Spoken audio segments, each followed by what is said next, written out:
When I was 6 years old, my favorite thing to do was explore the woods by my house. I never entered the thicket alone. My friend Ethan liked to join me. But sometimes it would just be me and my neighbor Katrina, who was 7 at the time. To get to the woodsy area, you had to first cross a large tree fallen over a small ravine. Something I would never do now, but at that age I was fearless. My friends and I spent many days daring each other to cross back and forth over the tree without using our arms for balance. One particularly dreary summer day, I asked Ethan and Katrina to explore with me, but Ethan wasn't feeling too well, so he stayed home. Well, Katrina and I set off to the obscure path that led to the fallen tree, and we spent a couple of hours in the woods. I remember the smell of the woods and the damp, slippery feel of the leaves beneath my feet. It had rained the night before, and the woods were electric with the sounds of birds chirping and water rushing through the ravine. We were so entranced at the time. I guess that's why we didn't hear the man approaching us. My first thought was to get the hell out of there. I knew all about stranger danger, and I just had this weird feeling about the middle-aged man. Before I could tell Katrina what I was thinking, the man told us we looked like we were great explorers and that he could really use our help. He told us his puppy ran off into the woods, that she wouldn't be able to take care of herself, so it was really important to help him find her soon. I hesitated, but Katrina had always had a weakness for puppies, so she agreed to help him look. We set out to look for the missing puppy. But I just kept getting this weird feeling. Every time we walked towards the direction the man came from, he would tell us that he had already looked over there, and that we should keep to the other side. By that time, I was done. I was ready to nope the fuck out of there, but Katrina wouldn't budge. I told her I was leaving, and she said she was going to stay. I wanted to beg her to come with me, but I decided to leave without her because I couldn't stand being in there any longer. I jogged back through the woods, careful not to slip on any damp leaves, but the fallen tree was covered in them, so I had to tiptoe my way across. Halfway over, a chill went through my body, leaving a trail of goosebumps on my skin, and I ran. I ran so fast I forgot how slippery the log was, so I didn't even realize I was falling into the ravine until I had already hit the rocky bottom. I heard a loud crack, and I looked down to see that my femur was broken and sticking through my skin. Things got foggy after that, but I guess I screamed loud enough for the closest neighbors to call 911. I'm just happy I screamed loud enough to save Katrina. The police and EMTs found me lying in the ravine crying and grasping at my broken leg. The last thing I remember was pointing towards the woods, telling them to look for Katrina. I woke up the next day with my leg hooked up to the ceiling in traction and a world of pain. My mom was holding my hand, and she said that when I was ready, the police were wanting to talk to me. I asked if I was in trouble, but she said it was nothing like that. They just needed to ask me a few questions. A policeman came in and asked if I had seen a man in the woods before I broke my leg. I recounted the events that happened and asked if they had found Katrina. Thankfully, they had.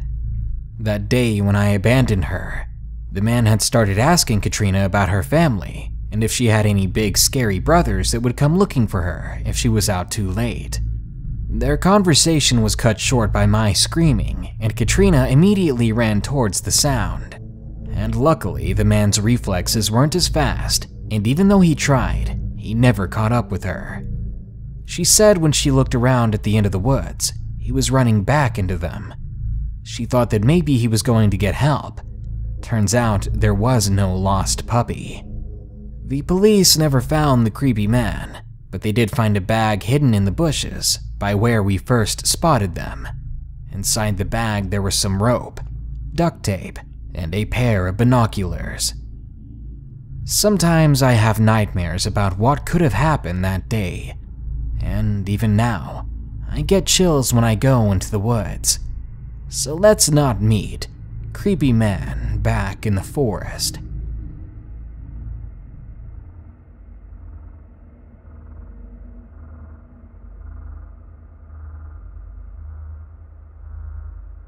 The reason I never forget my gun anymore by Graboid 101. Before I type out my encounter, I'm going to describe myself to you so that way you can put yourself in my shoes and imagine just how helpless I would have been in this situation. I'm a 22-year-old female weighing in at 110 pounds. I stand 5'3". I'm fairly petite. My father is a retired police officer, so I grew up around guns. I've loved them since the first time that I shot one, and I was at a very young age. I remember I went out to get my CHL and some other stuff. I always carry my gun with me, but on this particular day, of course I'd forgotten it. It was around 11 AM on a Wednesday morning when I decided to head off to Walmart to pick up a few things for dinner later that night. I knew I wouldn't be there long. I only had a few things I had to get. At first, nothing seemed out of the ordinary, but I suddenly had the urge to speed up my shopping and get home. It was strange. It was an unfamiliar feeling of dread and nervousness, mixed with that uncomfortable feeling you get that somebody's staring at you. Although the feeling of being watched wasn't something new to me, this time, it was different. I felt threatened. All of my senses went into overdrive as I scanned my surroundings for danger. I found myself wishing that I hadn't left the gun at home. After looking around, I however didn't see anything suspicious. I then continued browsing through the aisles trying to remember what I was looking for. I'm not sure how much time had passed because that's what happens in Walmart, but at some point everything felt fine again. I was beginning to pick up a box of yogurt when I then heard a man's voice from behind me. "Ma'am?" I felt my face get hot and my heart jumped. I turned around and found myself looking at a police officer and a Walmart employee. Confused, I was thinking that I was about to get accused of shoplifting. I simply replied with a soft, "Yes." I was asked them to follow them. Now I'm not sure every Walmart has this, but at the entrance or exit of the store, there is a room with a window and a small glass door. They're all covered by blinds. On the door is a big sticker of the city's police badge. This is a room that they led me to. Still confused, I walked in and sat on the chair the officer pointed at. There were two younger officers inside too, as well as another Walmart employee, a manager. I literally couldn't even begin to process what these men would eventually tell me. I can't remember what was said word for word, but I'll try and summarize.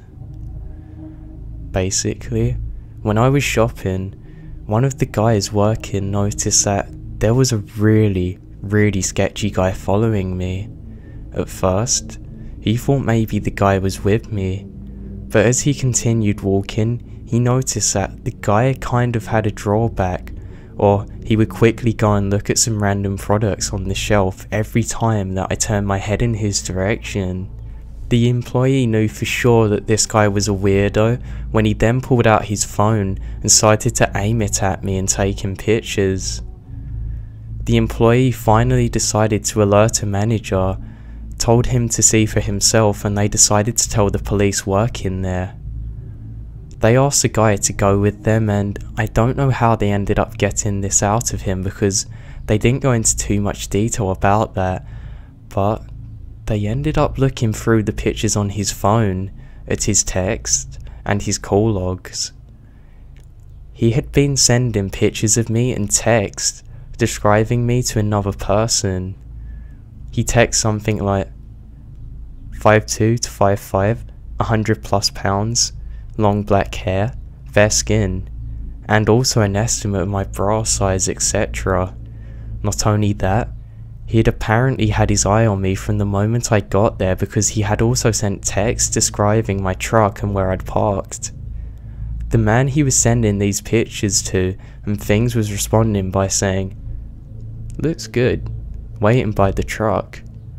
Give me a heads up." They then asked me if I wanted to see the pictures and texts. I declined.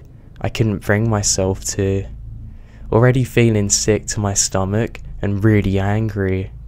The cops did then offer to look over my house for the night, but I declined. Honestly, I just wanted to get home and leave everything away from me.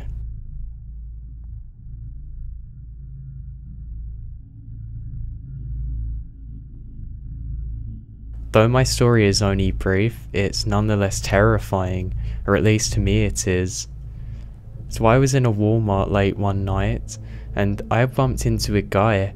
He looked kind of off and almost like something was wrong with him. His forehead was really sweaty and he made me feel instantly scared. I said sorry and he said it back and just wandered off. I continued on with the rest of the shopping that I needed, but I suddenly heard sirens. As I stepped outside, it turned out that that guy had literally just stabbed 3 people. Emergency service response units were just arriving on site. They didn't know where the guy had ran off to.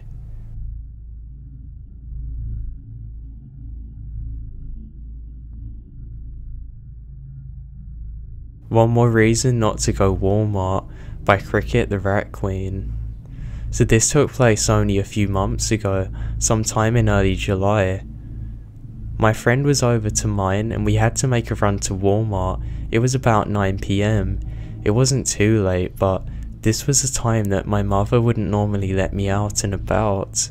But given that I was graduated, my mum decided to let us go. We had a quick plan to go and get some garbage bags, something that should have taken 5 minutes tops. It ended up taking half an hour in reality. We got in there, got the garbage bags and started to walk around for a bit. We kind of just fooled around, browsing and talking, whatever. During this time I noticed that my friend was acting kind of weird, but I brushed it off. We were standing in line ready to check out, and my friend then leaned in close to me and said, "Do you see that guy?" I glanced up, but I didn't know what she was talking about. I still feel really guilty about this, for being too dumb to notice. We started walking away after checking out, buying only garbage bags so it didn't take a long time. As we were leaving, she started to explain it to me. There was some dude that said hi to her, and being polite she said hello back. She did get a really weird vibe from him, and she saw him again at the checkout. Both of us, however, just brushed it off as her being paranoid. We then got back in the car, and just as we did, we saw him again in the parking lot. Again, no big deal. Deciding to play it safe, we decided to wait until he left. Turns out, he did have a couple of guys with him. They pulled over on our left, leering at us through the car windows. It was nearby dead silence in that car, but I could swear you could hear our hearts frantically beating. Even when writing this, I start to panic. The car of guys quickly sped over, parking next to us. My friend immediately floored the car, pulling it in reverse and speeding out of the parking lot. They then followed us. We honestly thought that we were going to die, whether it be from going 80 miles per hour or by the group of weirdos. We quickly got out of there, making a turn onto some random road. We thought that maybe we had lost them, but it actually turned out they were behind us the whole time, going just as fast as we were. At one point, they ended up passing us and waving before pulling into a church parking lot ahead and then turning around to be behind us once again.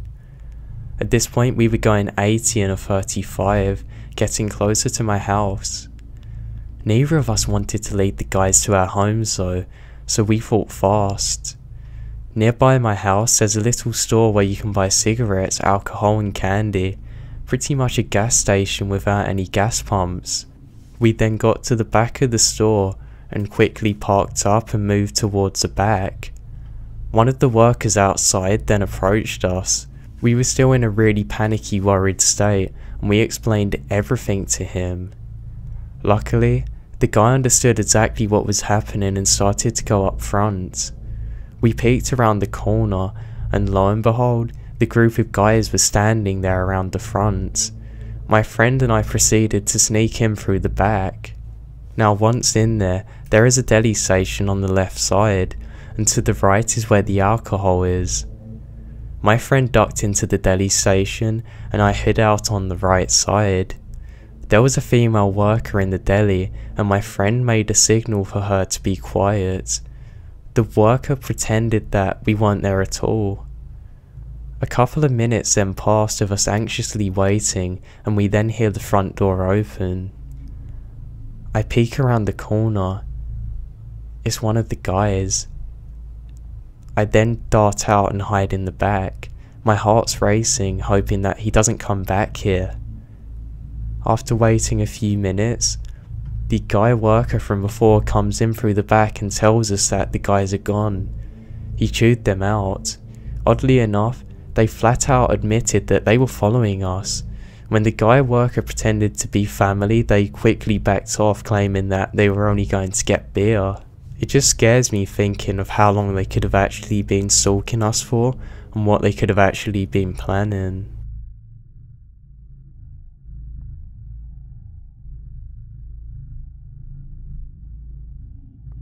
Followed home by the femme question. My boyfriend is in a band, and my sister and I always go to the gigs. He lived in a small city outside a larger city that he always plays in, and we were heading to his house afterwards. My sister and I decided it would be funny to buy him a card and scratch out half of it to make it fit for the first gig of the year. We decide to go to Walmart. As soon as we get inside, we are followed by two men, both in their mid to late 20s. At the time, my sister and I are only 18 and 20 respectively. I've been followed in places before, and it's always an uncomfortable experience, so we try and lose them. Eventually, we do. To do so, we had to fast walk through some aisles before going back. We then buy the card and some snacks and head back out to the car. We then sit in the parking lot for a bit as we scratch out what we wanted on the card. We then start to head over to my boyfriend's house. But the guys were watching us from across the parking lot. They then peel across and start following us. At this point, I notice I'm really freaking out. My boyfriend's house is not on a busy road, so we know they're not just happening to go the same way. I call my boyfriend about halfway to his house, and the two guys follow us very closely. I explain to him what's happening, so he comes outside and waits for us on the porch. We then pull into his driveway and stay in the car for a minute. The guys then drive by really slowly and then speed up down the street. My sister and I go inside, really shaken up. We notice for the next half an hour or so, they drive by several times extremely slowly. We lock the doors and windows and put the blinds up. That night, we all slept in the living room. I haven't seen them since.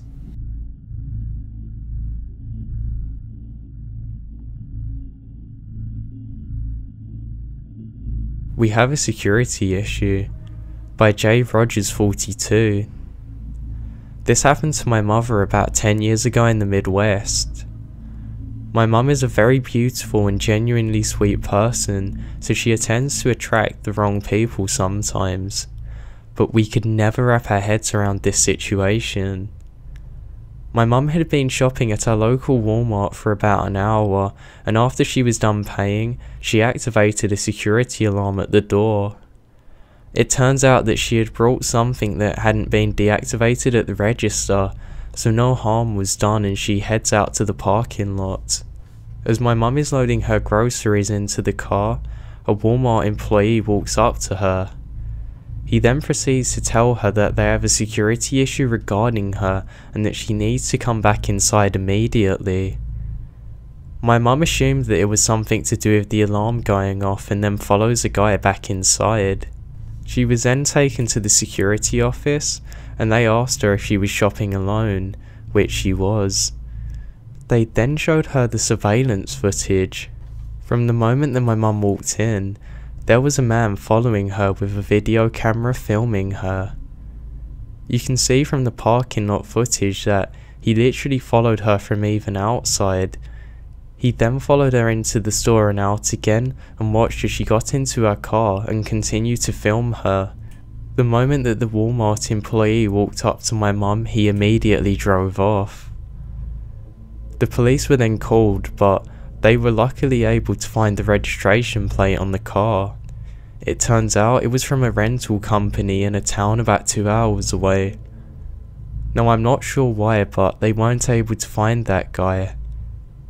I hate to think to this day what he was planning to do to my mum. Just thinking about this situation scares me.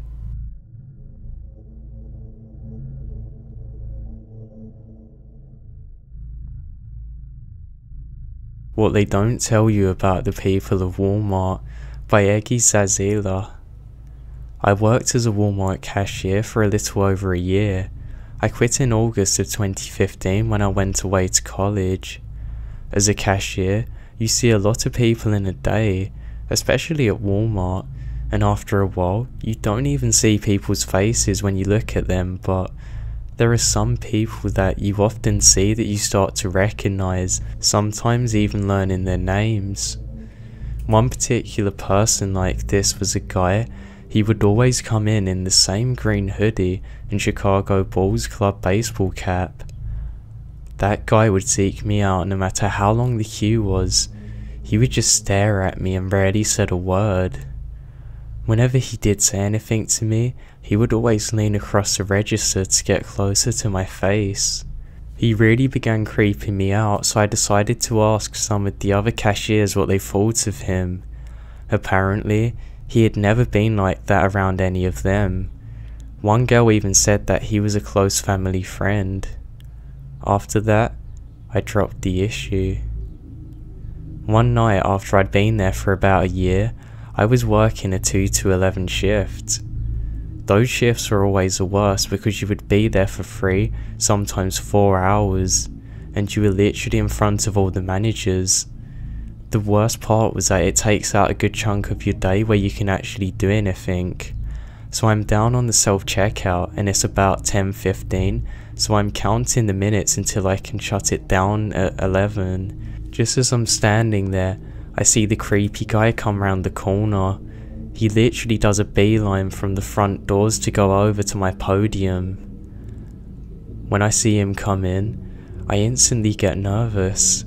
He walks up to me and says, "Can I still buy a phone card in electronics?"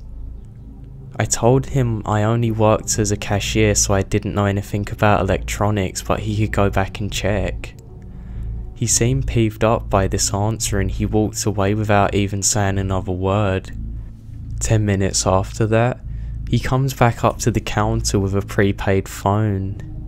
He says that there's no one at the register in electronics, so I have to activate his card for him, and he handed it to me. I told him to have a good night, but he then pushes the card back at me without even saying a word. I say, "Is something wrong?" Which he replies, "These minutes aren't on my phone yet, are they?" I was really confused by this because he had literally only just bought the card. I shook my head and he then waved the card in front of my face. "Why are you just standing there? Reactivate my phone." When he talked, he was way too close and I could smell his breath even. I was getting scared. I wanted to put in a call to CSM so that somebody would come down to help me. This is a point where I should probably mention that I'm only 5'3" and he is closer to 6'5" and very stocky. He's literally towering over me and he could have easily overpowered me, but I know I should have done something. I was taught never to yell or cuss at anybody because my dad taught me that way. I simply took the card out of his hand and slammed his phone onto the scanner. I knew that I had never put minutes on a prepaid phone before because I didn't dare tell him that in fear of what he might have done to me. I decided to read the directions. I picked up his phone, dialed the number, and as I'm putting in the card number, his phone runs out of minutes. I try calling back and it gives an error message. I am at a loss. I immediately handed him his phone back and said, "I'm sorry, something went wrong, I don't know what's happening." As soon as I say it, he takes his phone, opens it up, tries to dial someone, and when it doesn't work, he looks back at me with furious eyes. He screams, "What did you do to my phone? Tell me now." His voice was so loud that it echoed around the store. Now the thing is, nobody was around because it wasn't close to the shifts changing over. He then opens up his phone again and tries to make another call, but while it doesn't work, he this time throws it down onto the scanner. He then says, "I don't know what you did to my phone, but you better fix it." This comes out more quietly. He's practically whispering. At this point, I'm really worried that he's gonna put his hands on me, so I decide to put in a call for a CSM from my register. I then say, "I've called someone that might be able to help, but we're at a shift change right now, so it might be faster for you to go and take it to customer service."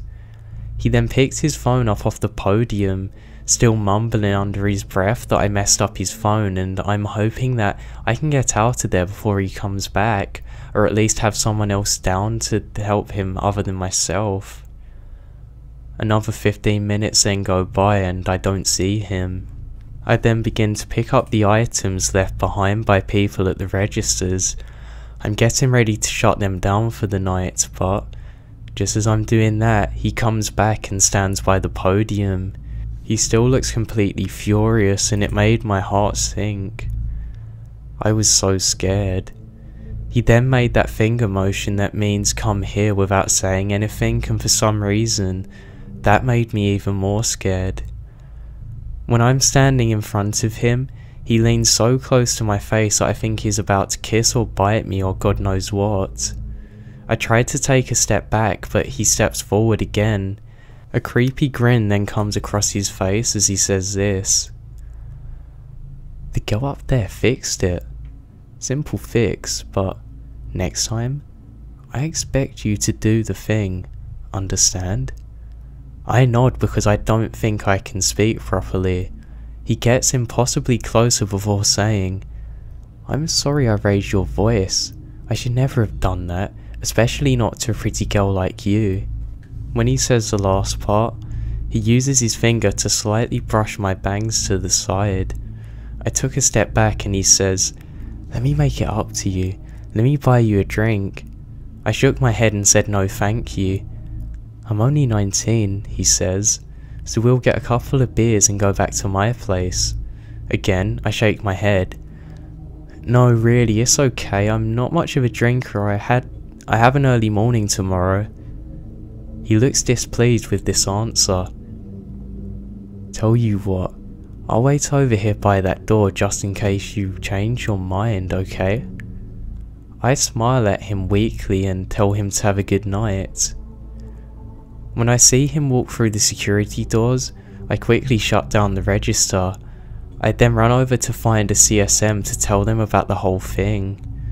The third shift CSM that I tell looks at me like I'm lying, and when I'm finished, he says, "I know that guy. He wouldn't hurt a fly. He doesn't have it in him. You're being so dramatic." She then turns to another older cashier behind and shakes her head, mumbling, "Teenagers." I then say, "Is it okay if I have somebody walk with me to my car?" But they then tell me that all the managers are in a meeting and the security guy already went home. So I just clocked out and went to the bathroom. I waited in the bathroom for about 10 minutes before finally going out and attempting to get to my car. When I walked around the corner through the security things, he wasn't sitting on the bench right there like I'd expected him to be. I relaxed a little before I realised that he was in fact just standing outside the door, far enough away to keep it from closing, smoking a cigarette. He had his back turned to the door though, luckily. I have never went out the front doors so quickly in my life. I always went straight down the corridor and out to the side door. I quietly closed the door behind me so maybe I couldn't catch his attention by doing so. I then rushed to my car, which fortunately was very close to the building. As I'm quickly walking to my car, I hear him shout out, "Hey, why are you avoiding me? Come here." At this point, I take off into a full sprint, which is not easy because of the shoes that I'm wearing. I get to my car, lock the doors, and I'm starting it, and I'm not even bothering to put on my seatbelt. By that point, he made it almost all the way to my car and was still yelling at me, telling me that he just wanted to talk. I took off as fast as I could and took the longest way home with the weirdest turns I possibly could. When I got home, I told my dad about the experience, and he was so angry that nobody had answered my calls or believed me when I told the store management what had happened. I was never contacted about this complaint I made either, but from that night on, whenever I saw the guy, I would run to the bathroom or get away if I could. I would put out my lane closed sign and turn off all of the lights where I was so he couldn't even get in my line. You always hear about people saying about the people of Walmart as being trashy, but they never tell you about the select few who are scary as hell.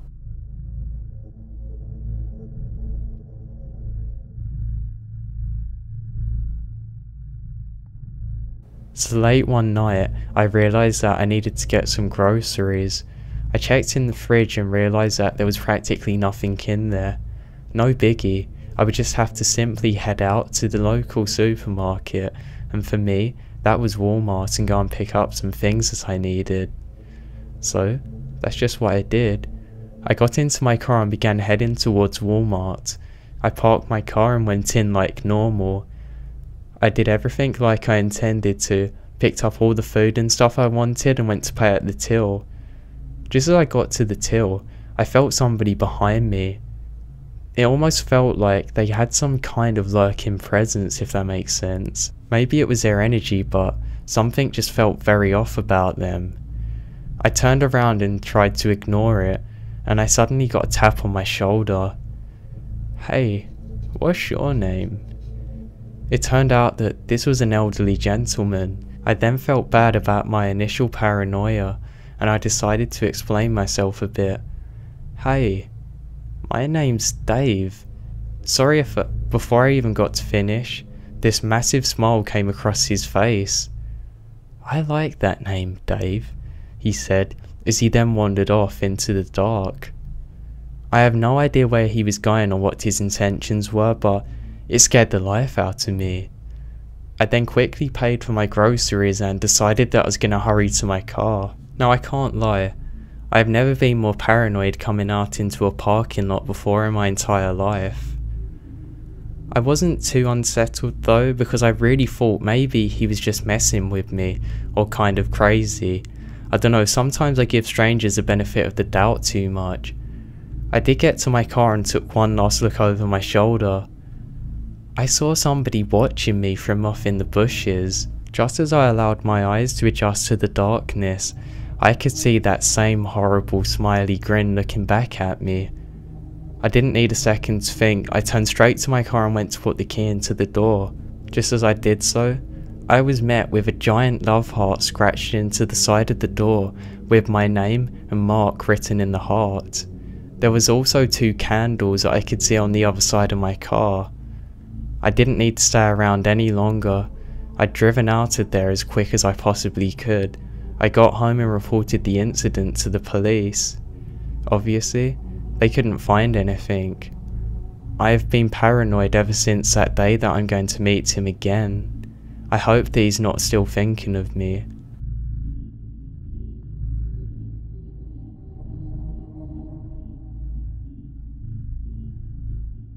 Walmart Guy by Tade311. This was 14 years ago. I was 19 and had literally just moved into my first real house that wasn't a dorm. I was there with roommates that I actually picked too. We decided to head out and go to Walmart to pick up some house things and whatnot, and all 6 of us decided that we were gonna head out. It is myself plus 4 female roommates and one of the roommates' boyfriend that we'll just call Daniel. So we headed to Walmart in my '89 Barocco too. We get there and started shopping in a perfectly normal fashion. I mean, we were being loud and obnoxious like young adults do, but nothing out of the ordinary. Now, for the story's sake, I need to let you know that I'm a talker. I talk to everyone. I compliment strangers, say hello if we make eye contact while walking, that sort of thing. I will not say that I do not know a stranger because I'm terribly shy when I'm alone, but in a group, I'm very outgoing and friendly. That was my mistake. We were 2 aisles into Walmart and we passed this guy that was probably our age, but I can never tell. As I glanced up at him, we make eye contact, so I feel obliged to say hello. I do that and we go on our merry way. Only, he went about our merry way. We are in the store for a solid 45 minutes. I haven't even gotten halfway through and he crosses our path again. He walks up to me with his head down, sticking his hands out, and then says, "Here," and then rushes away. It's his phone number. Oh man, that's super sweet. I know that I have no intention of calling him, so I actually feel a bit bad, and maybe it's just a nice gesture, or at least I thought. It has now been the better part of 2 hours, going down every aisle, discussing as adults what we do or don't need. And just as we go down the next, we cross his path again. This time, he stops in the middle of the aisle and just stares us down as we pass him. I'm a little weirded out, so Daniel grabs my hand and starts acting like my boyfriend. The guy then proceeds to follow us throughout the remainder of the journey. We then get to the checkout and there are 5 girls, each with a full cart, and we then see him 4 lanes away checking out with a soda. Daniel is getting uneasy and annoyed, so he grabs my wrist and loudly shouts, "Let's go, babe," or something like that, and we walk out. He then walks out with us. We then get to my car and begin loading things in, and this guy goes to his car, but he's just sitting there, not doing anything. He's staring at us. Daniel is now standing near the back of my car with a rubber mallet, just smacking it into his hands like he's a mobster or something. Thinking maybe this would make the guy leave us alone. It didn't. We then begin to load all of the stuff in and quickly get into my car. I then turn on my vehicle, and the dude's vehicle starts at the exact same time.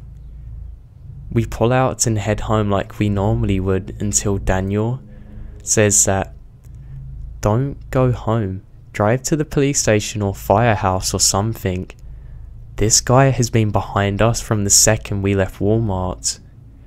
Now all 5 of the 19-year-old girls he is in the car with start freaking out.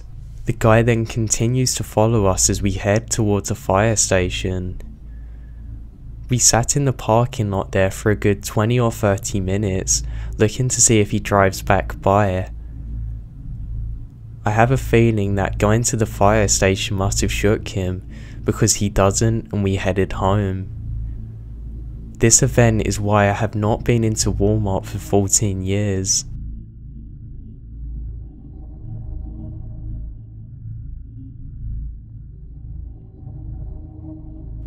Walmart Creeper by Fallen for Him.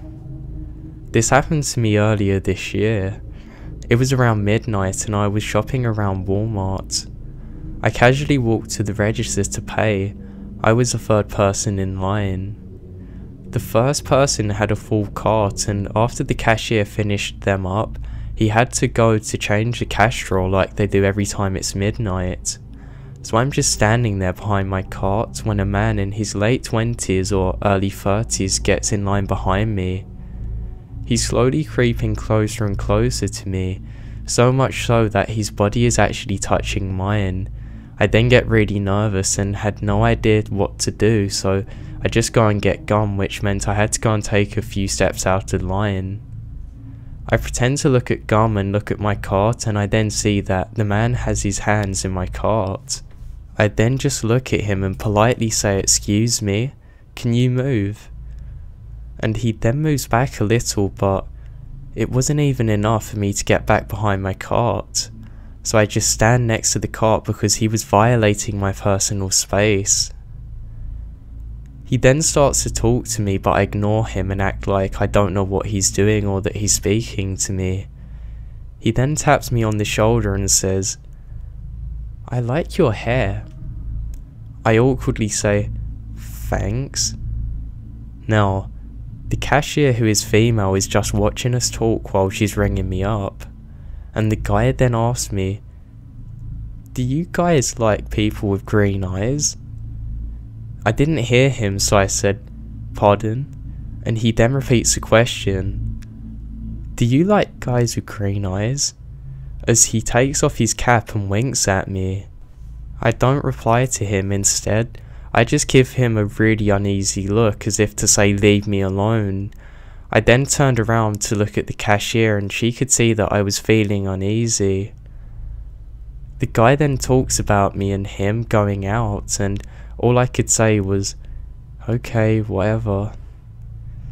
I pay for my things, and then as I'm about to leave, walking through the door, the guy yells at me, "Bye, I miss you already. Maybe I'll see you soon.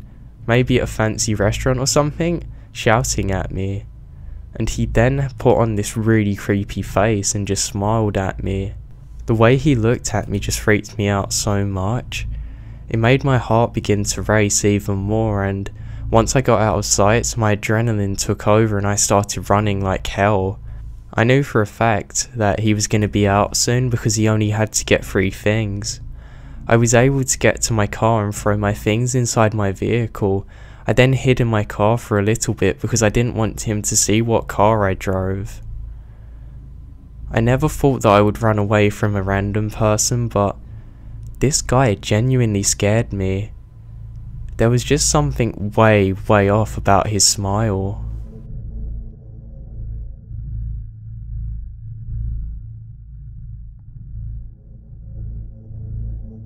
The Red Car by Grey124.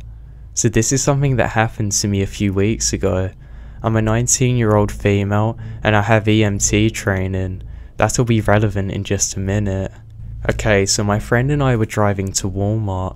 It was about 10:30 at night. We live in what used to be the meth capital of the United States. As we were driving to go into Walmart, we had to stop at the stop sign. That was right next to the turn lane to go into Walmart. 2 cars then passed us at a regular speed. My friend was driving and I was on the phone with one of our other friends. As I was talking, I was then interrupted by my friend. "Hey, did that car just crash?" Intrigued, I looked up and saw the 2 cars had just passed us and accidentally crashed maybe 100 feet in front of us.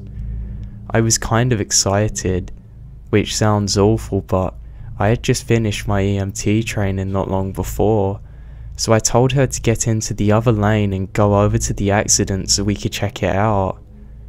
When we got over there, the car had been hit and 2 people were in it. There was a male crackhead and a female one. The male crackhead was really angry. The car behind them hit them from the back and made their car spin off into a grassy area. The female crackhead was screaming in the front seat about how her hip was hurting and her head and everything else. We did then ask if they wanted us to call an ambulance, but they both said no. They especially did not want us to call the cops.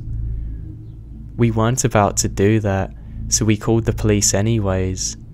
It was hard to pin our exact location, so it took them forever to get there. While we were waiting, I made sure to keep on checking on the female crackhead. Every time I asked her about where she was hurt, she would change her mind and would kind of act weird. In the other car, the one that hit them, was a super sweet 18-year-old boy. He was terrified. We were able to figure out what had happened too, roughly. The crackhead slammed on their brakes and didn't use their turn signal, so the guy didn't have time to stop. While we were waiting for the police to arrive, a black Jeep pulled up behind the crackhead's car. The male crackhead started throwing a bunch of stuff into a diaper bag that they had in the back seat before handing it off to the guy in the black Jeep. He then proceeded to drive away. The police then arrived and me and Anne started giving our statements. However, the crackhead guy overheard us telling the story about how it was pretty much their fault and how we were pretty sure the male crackhead had just given drugs to the black Jeep that came. Anyway, once the police were done with us, Anne and I left to go to Walmart. We then turned into Walmart and we realised that a red car had begun following us. I was on the phone, this time with my mum, telling her about the weird accident we witnessed. We then pulled into a parking spot, and just as we did, the red car pulled up 2 spots away from us. At the time of this, I really wasn't paying attention, but thank God Anne was there, because if she wasn't, this might have ended really badly. Anne nudged me to say, "Hey, I think the car followed us in. They're staring at us now." I shrugged her off and told her that she was being crazy, but when I looked over, there were 2 guys in the red car staring at us. When they noticed us, they whipped it out of their parking space and drove all the way round to the other side of the parking lot to where there were other cars parked across from us. From here, they kept on staring back. Anne was freaked out, so we decided we should just leave and go to a different Walmart. So we pulled out of our parking spot quickly and started driving towards the exit. The red car guy immediately hit the gas and drove all the way to our exit where he was blocking us in. It was at that moment that I realised it was the same guy who was in the black Jeep earlier. I freaked out and we put it in reverse and found a different way to get out of the parking lot. We then drove back to where the police were still at and we told them everything that had happened. The black Jeep came back while we were talking to the police and it had a different driver. They then ran the plates and found out the owner of the Jeep had assault and weapon charges. This was the most freaked out I'd ever been in my entire life. God knows what would have happened to us if Anne hadn't been so aware of her surroundings. There's no way I would have noticed them otherwise.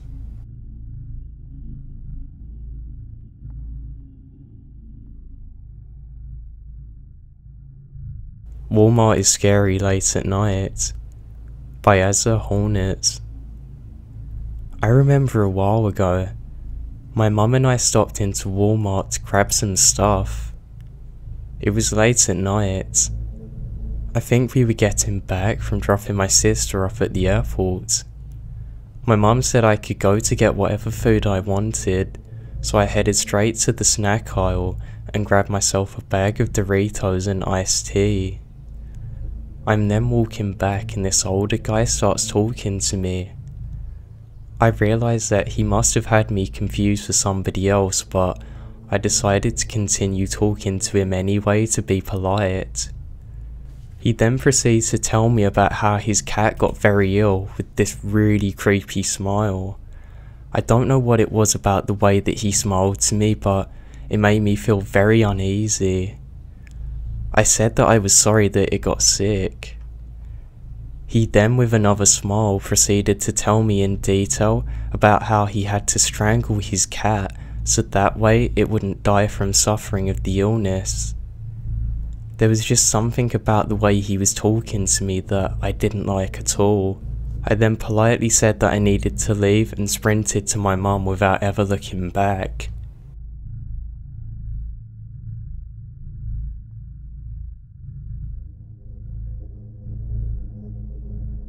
Let's Not Be FB Friends by Dizzy McDizerson. I've worked at an airport and to get to the highest security clearance I had to submit a passport photo. So off to Walmart I went to get a cheap passport photo in uniform and on my break. The quote photographer was a dude. He was about the same age as me and very chatty while taking my photo. He asked me where I worked, what I did, if I liked it, etc. Now, I didn't ask him anything, so the conversation was pretty one-sided. When it was time for me to pay for the photo, he started asking me questions while typing stuff into the cash register / computer. Thinking that maybe he had to ask me these questions because Honestly, it seems like you can't buy anything these days without giving your phone number or postcode or whatever. So I decided it'd be best just to answer them. In all, I ended up giving him my phone number, my name, and my email address. Then I paid for my photo and left. Turns out, the next day I had a friend's request on Facebook. I didn't know the name, but when I looked at the picture, it was the same guy who took my photo. He didn't send me a message like, "I hope this is okay, but I thought you were cute," or anything like that. He just sent me a friend's request. I felt violated. I gave that information to him because I thought it was required for my passport photo, not so he could add me as a friend on Facebook. I declined his request and he persisted to try 3 or 4 more times. I still declined and avoided that Walmart for a while. After his last request, I started looking at his profile page and skipped down through his friends list. It turns out that he had multiple other accounts of himself acting as other friends. I don't know what his intentions were, but seeing this alone scared me.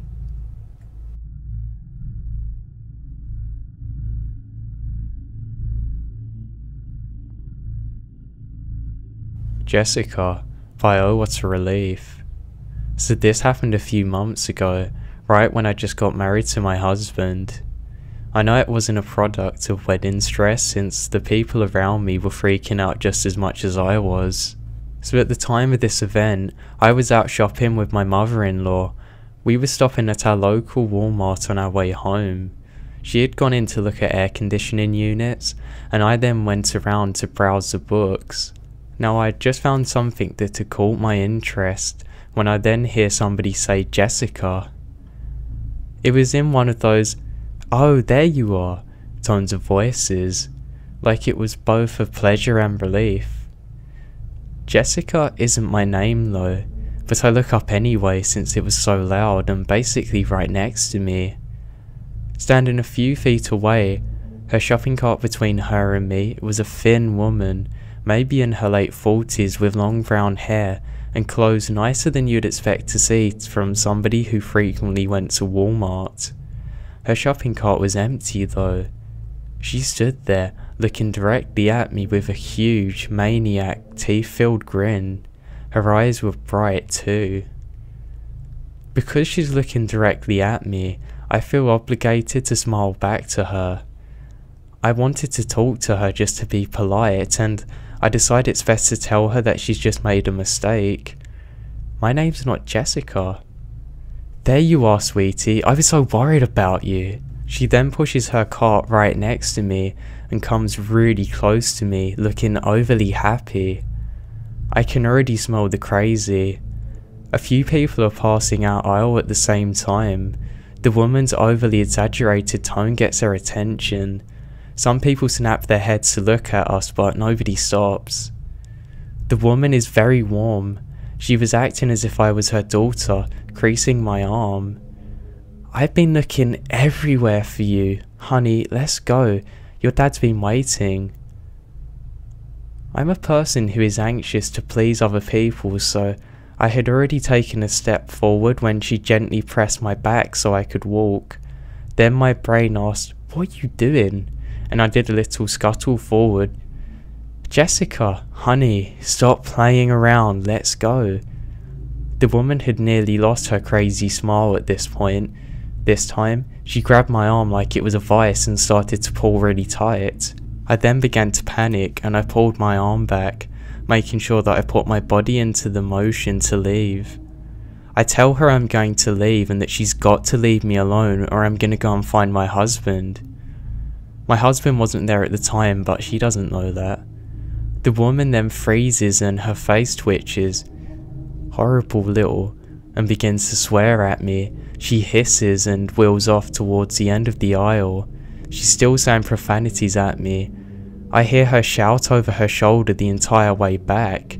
Just as she gets to the end of the aisle though, she turns and says, "Okay, bye pumpkin, see you at dinner." I then wait and watch her turn the corner and disappear. I then go the opposite way. I did manage to find my mother-in-law and I tell her about what happened. Unfortunately for me, she's a little disconcerted with what I was saying, and she tries to make light of the situation to make me feel better. When we're then in the checkout line, I'm scanning around nervously, trying to see if she's anywhere near me. I then spot her several checkouts down and she's spotting me again. That frantic smile comes across her face once again, and she's wandering away with her empty shopping cart. She has a hot beverage in one hand. She then spills it on the ground and keeps going. She never even stopped to glance at it. She just breezed out of the store with that horrible smile on her face. One of the employees did look at her but never said anything. I'm sure that this employee could see that she was a little crazy. I have luckily never seen her again, and hopefully I never will.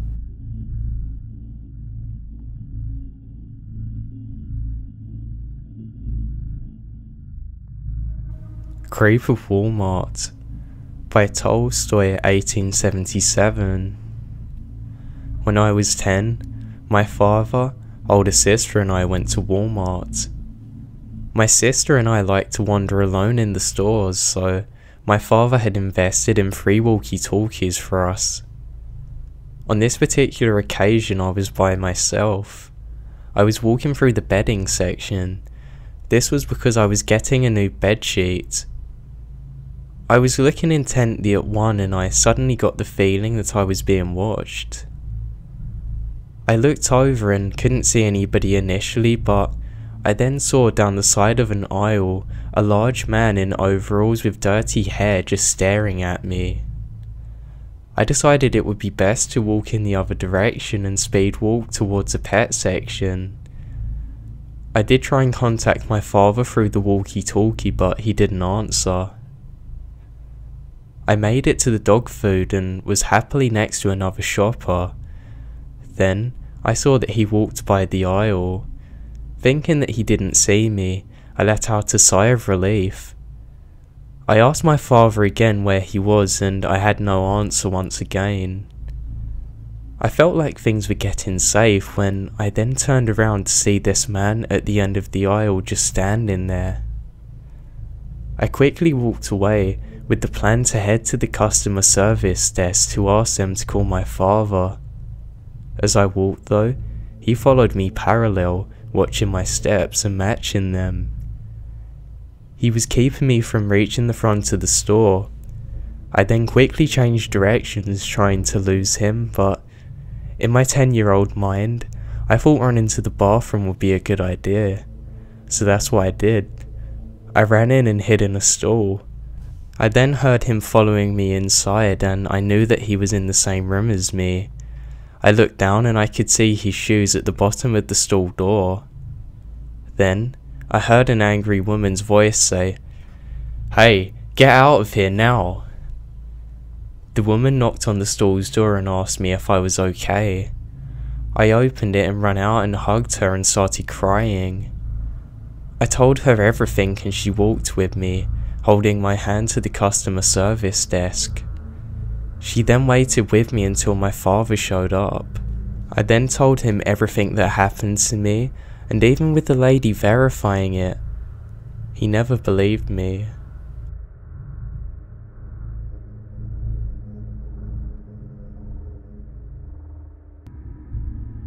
For context, I've been a junior firefighter for a little over a year now, and I've been working at a very old and arguably haunted firehouse. Junior firefighters can go on calls. However, we are not interior firefighters. We provide exterior support, and we search for anything that survived when the fire's been put out. Well, my first call happened 3 months into my career. I was excited and nervous. I rode with the chaplain, another junior, and 3 interior firefighters, not including those in the front seats, one of whom I didn't recognize. I thought this was because there were still people I hadn't met, and that was true.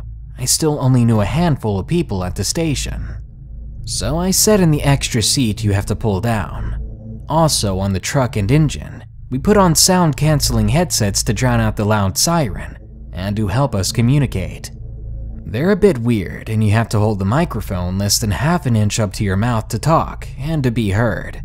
On the way there, the other junior said something, and I couldn't hear it, so I just assumed he said something about this being my first call. Something along those lines anyway. We arrived on the scene, and the first thing I noticed after the fire was the crowd. So me and the other juniors provided crowd control, while the engine showed up with exterior firefighters. I honestly don't remember much from this. The prior excitement I had boiled into fear and anxiety. The 3 interior fighters went in, and truth be told, the fire wasn't at all that bad in hindsight. And I would end up seeing much worse fires. Anyway, I'm not sure how much time passed, but before I knew it, the fire was still burning the house, and 2 of the interior fighters were back outside, as the air cylinder had run out. Then I remembered the 3rd guy, so I asked the other junior how long the guy sitting across from me on the truck had been at the station, as he seemed to have great composure and could maintain calm breathing in a fire. I had only seen him in turnout gear, so I didn't know his body type. The other junior just looked at me and said, "We only have 2 interior firefighters on call with us, and I told you on the way here that you didn't need to sit in the spare seat." Confused, I approached the chaplain and asked him if we had 3 interiors on the truck with us, but he said no. When the fire was put out, we went inside and did our thing, and I found no trace of another firefighter. When we got back to the station, I asked the chief about the man I had seen. I gave a good description, I think, but the chief gave a confused and interested stare. He brought me to the off-duty room upstairs and showed me a picture on the wall. He pointed to a firefighter in his turnout gear along with a much younger chief. He asked me if that was the man I saw. Lo and behold, it was, and I nodded. He told me the man's name, and then he said that the man had passed away from lung cancer in 2002. I was dumbfounded. He said a lot of firefighters die this way, sadly, and I doubt he was the only one to die this way at our station. I believe that what I saw was him watching over me on my first call, as I'm sure he did with the other junior that was with us.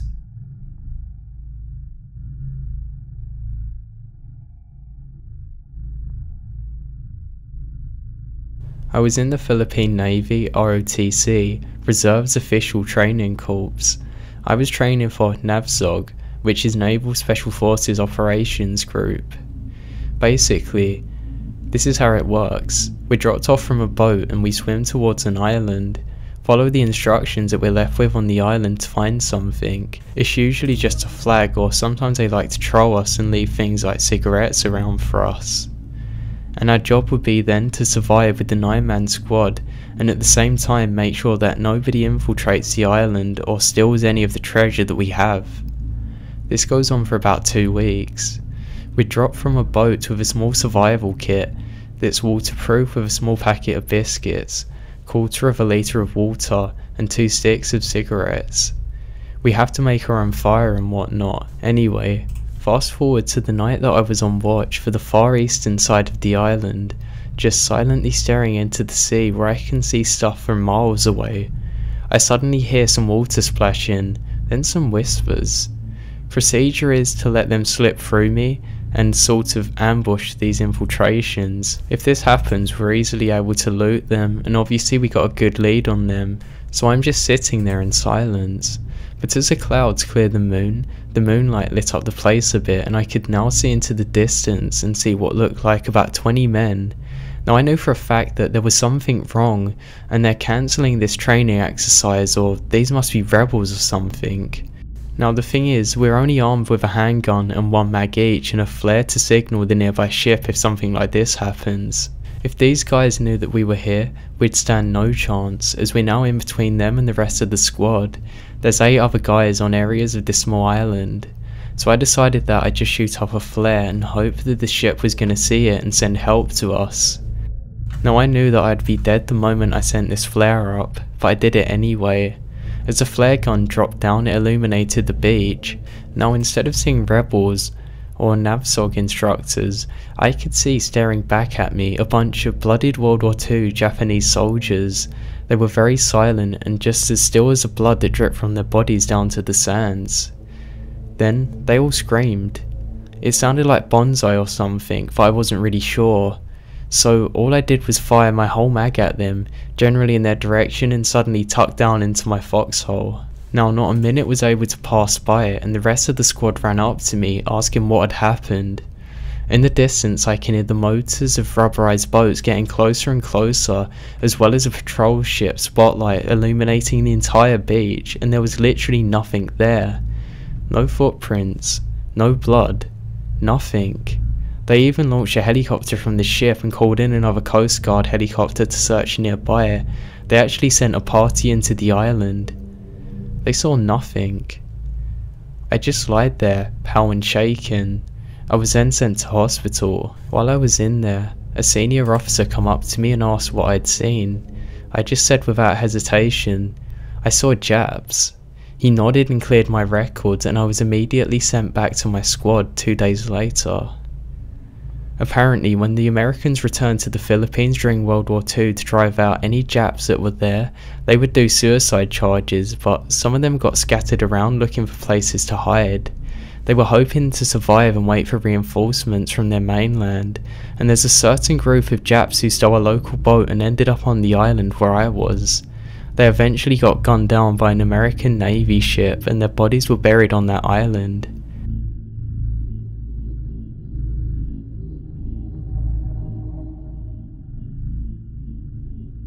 I was working overnights at a small 24 PT psychiatric ward in a medium-sized hospital built in the 1950s. Everybody says that the floor that I was on was haunted, but I've been working there for 10 years and I've never had anything happen myself.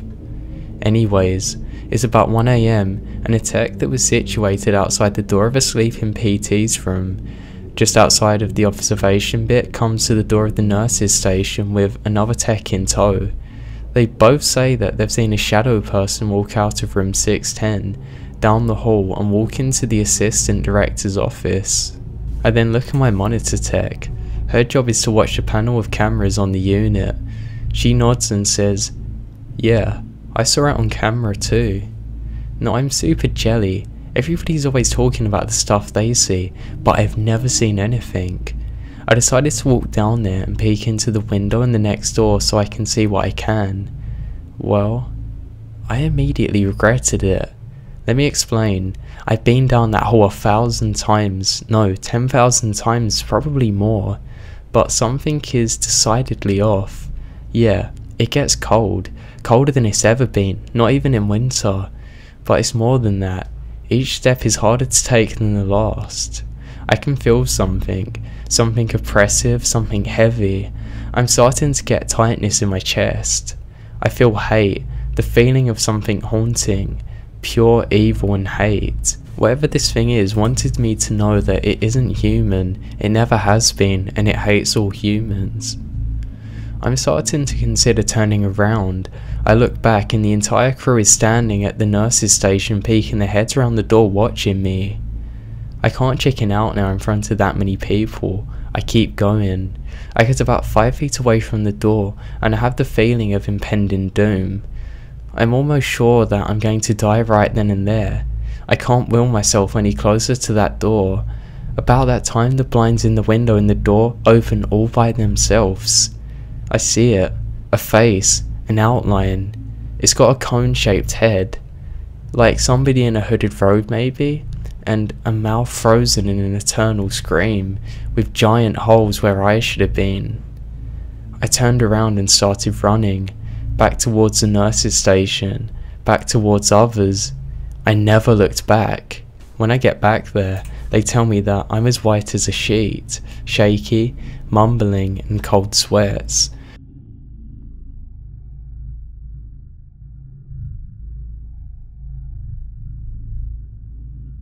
I love to go on adventures, being to almost all 50 states. Now I've seen my fair share of diversity with nature and people. My main reason for travelling is to explore the wilderness. Sometimes I will backpack to the Rocky Mountains, drive through national parks, and then drive through the desert. Now, where I grew up in the East Coast, I didn't really get an experience of the desert much, so I tend to favour a desert drive over a mountain range. I've been doing this for a couple of years now, and haven't experienced anything too odd in the desert other than the sheer feeling of loneliness. My favourite time to drive in the desert is at night though, because the stars illuminate the desert floor. About a month ago, however, I saw more than just sand and stars. I was driving through the desert in Arizona, nightfall was closing in to me, which was one of the best times though. The sunset across the desert brought me a whole new place. Sometimes I would even jump out of my car, because in sense, I loved how alone it was out there. Normally I'd have a dog with me, but my parents were in town and decided to look after him. So I was all alone this time again, and night was approaching.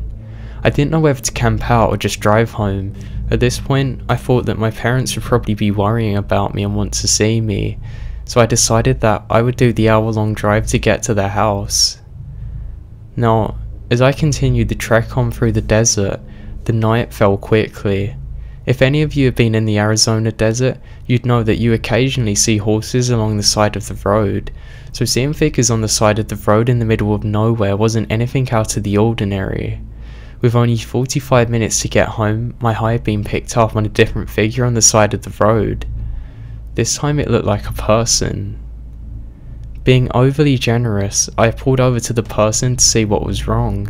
As I approached, I noticed that the person wasn't moving though, they were just sitting upright. He didn't seem to notice I was even there. He never even turned his head. "You okay?"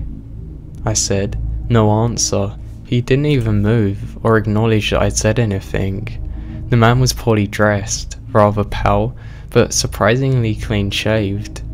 He was oddly skinny though, and the more I focused on him, the more I realised how abnormally skinny he was. I was driving by and I noticed you. I just wanted to check up on you," I told him. Still nothing. He was just staring at the ground. I then just stood there awkwardly for a couple of seconds before he finally moved his mouth. "Can you get me some water?"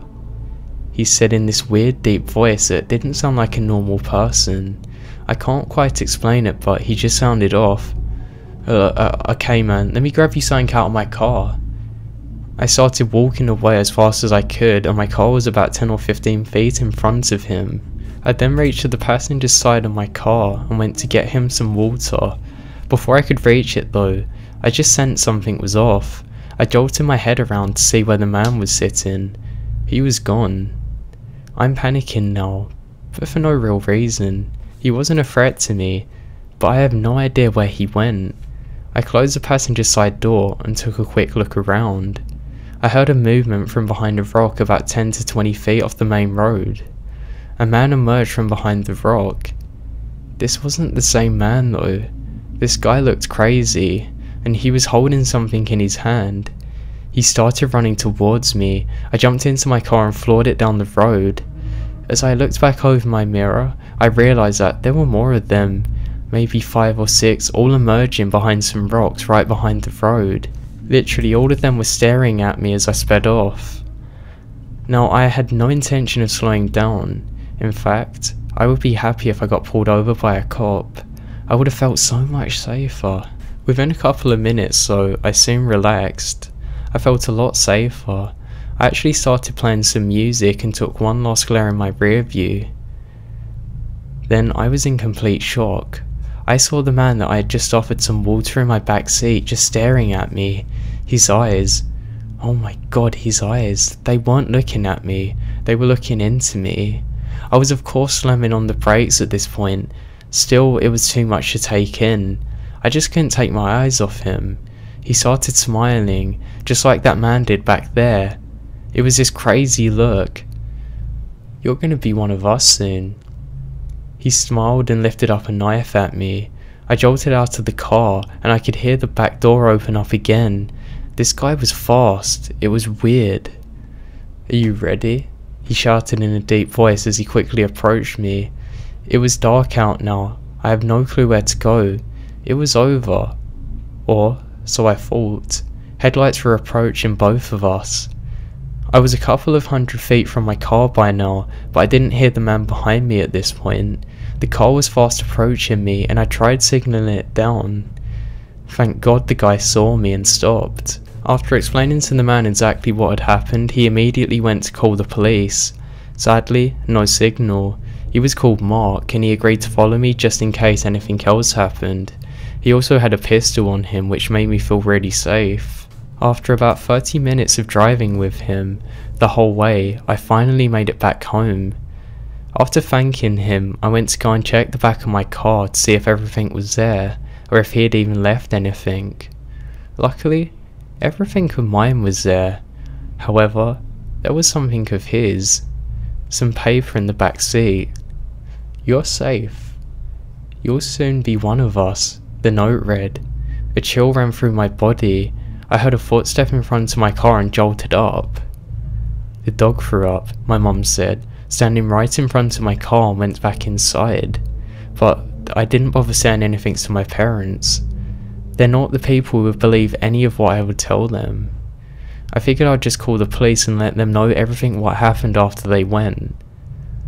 "Oh yeah, and some guy stopped by looking for you about 20 minutes ago," my mum said. "Who?" "I'm not sure. He gave me a name. He was really skinny with a deep voice. He gave me a letter to hand to you. I didn't open it because, well, it's somebody else's mail." My mum then handed me the letter. "We know where you live," the note said. My heart sank. After calling the cops and explaining everything, they investigated for a little while. Sadly, they found absolutely nothing.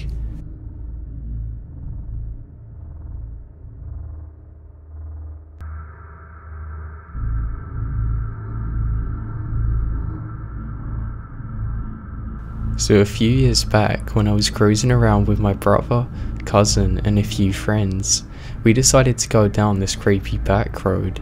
We got to the end of it and there was a trail that continued off of it. We decided to get out and walk the trail even though it was pitch black out. We didn't really have a good feeling about the place, but we pressed on regardless. Now let me just say that if anybody else had come down the road, we would have seen their headlights in the woods. So after walking for a little bit, we all got back to our cars. My friend John stopped and said, "What's that noise?" We all stopped and heard a hissing sound. He then realises that all of the tyres on his car have been slashed.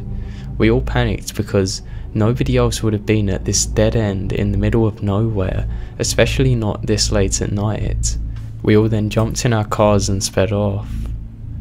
Now not too far down the road, his car was undrivable and we had to squeeze him into our Jeep. We then went to a gas station to get some snacks, and when he come out, the Jeep's tyres had also been slashed. I just don't know how this could have happened. So it seems like somebody had followed us and then slashed our tyres.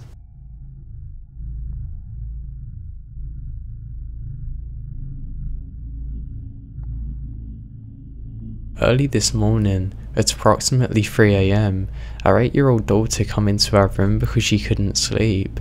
As I sat up to let her crawl into our bed and sleep between us, I noticed something standing behind her. It's hard to explain. It was 5'8" or 5'9"-ish, slender and see-through, but with an outline. I hope this makes sense. Now, I didn't bother saying anything to my girlfriend because I don't want to scare our daughter. I simply lay back down hoping that if I ignore it, it will go away. About 2 minutes passed by and it says my name. I turned around to look at his face. I sensed we make eye contact and it disappeared. I turned back towards my daughter and hold her. 2 hours later, as my girlfriend and I are making breakfast, I mentioned this to her. She states that when our daughter come into our room, she saw another person in the room. She originally thought it was me standing behind our kid. I then explained to her that I never got out of bed, and she asked if it sounded like a male or female voice. I couldn't tell. We both kinda stopped talking about it and went on about our morning. About 15 minutes ago, I sent a text to my girlfriend regarding this earlier incident. She described what she saw as a tall, white, slender, female-shaped figure with a black face. I've now ordered a camera off eBay. I'm going to be setting it up as soon as it arrives.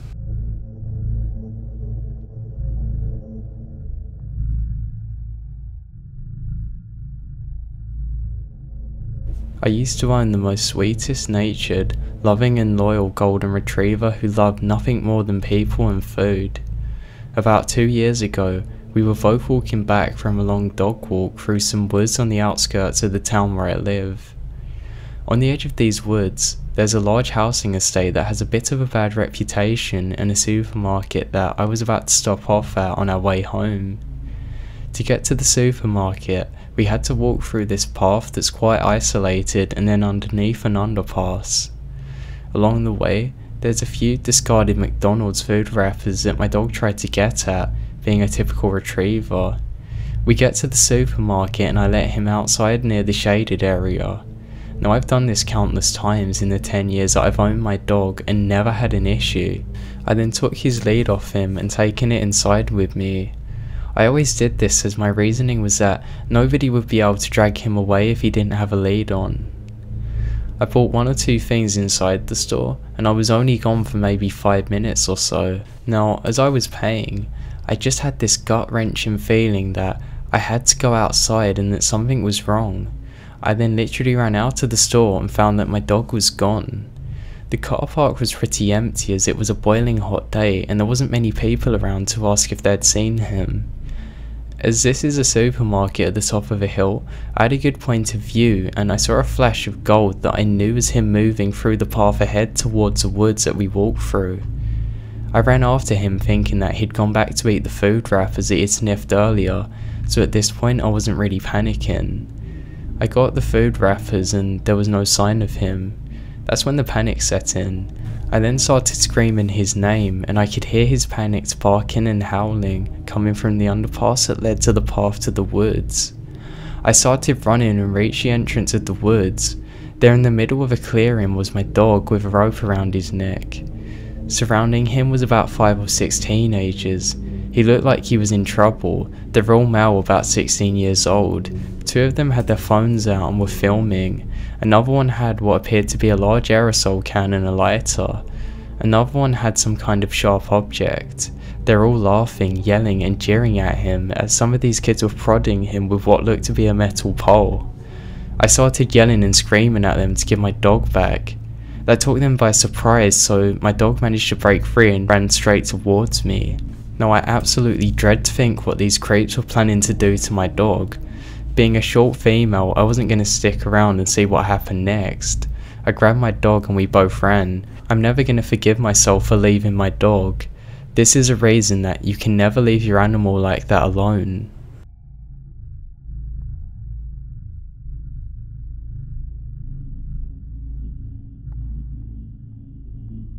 I told my daughter this story the other day, thanks to being a little too inebriated on a bottle of white wine. Well, my name is Jennifer, and this happened in 1985, when I was 17 years old. I was the youngest of my graduating class, and all summer I'd been looking at colleges across the region. This was long enough ago that there wasn't any internet, and if you wanted to go to college out of state, and you didn't have much money or connections, you would usually have to take a trip. I was born in Seattle, but at this time my family had been living in Mount Shasta, which is a small town in Northern California. I was unable to attend college on time with the rest of my friends because I ended up having to stay home and take care of my mother. She ended up being diagnosed with cancer at the end of the summer, and my dad had to work 10-hour days in order to pay the bills. And in the meantime, I took care of my mom for the year while Dad worked. Luckily or unluckily, my mom didn't have to suffer for long. The cancer had progressed so far by the time they caught it that my mother passed away in the fall. After she passed on, my dad made sure I started college as soon as possible. I knew I wanted to go to school in Seattle because the big city life was calling to me. Dad basically handed me $500 and the keys to his old 1982 Chevy pickup, and he told me to go. He said when I got there, he would send me some money to get an apartment, so I could make my way in the city before school started. He didn't want any obstacles in my way when it came to school. He even felt guilty for having kept me home while Mom was dying. Not that I would have chosen to be anywhere else, but he was still feeling guilty. So in the middle of the fall, I ended up driving my dad's truck north to Seattle. The trip is basically a straight shot from Mount Shasta to Seattle on Interstate 5. It should have been easy, but about halfway through Oregon, the pickup broke down. A coolant hose sprung a leak, and I was unable to repair it myself on the side of the road. So I ended up walking on the side of the interstate northward, in the direction of the next town.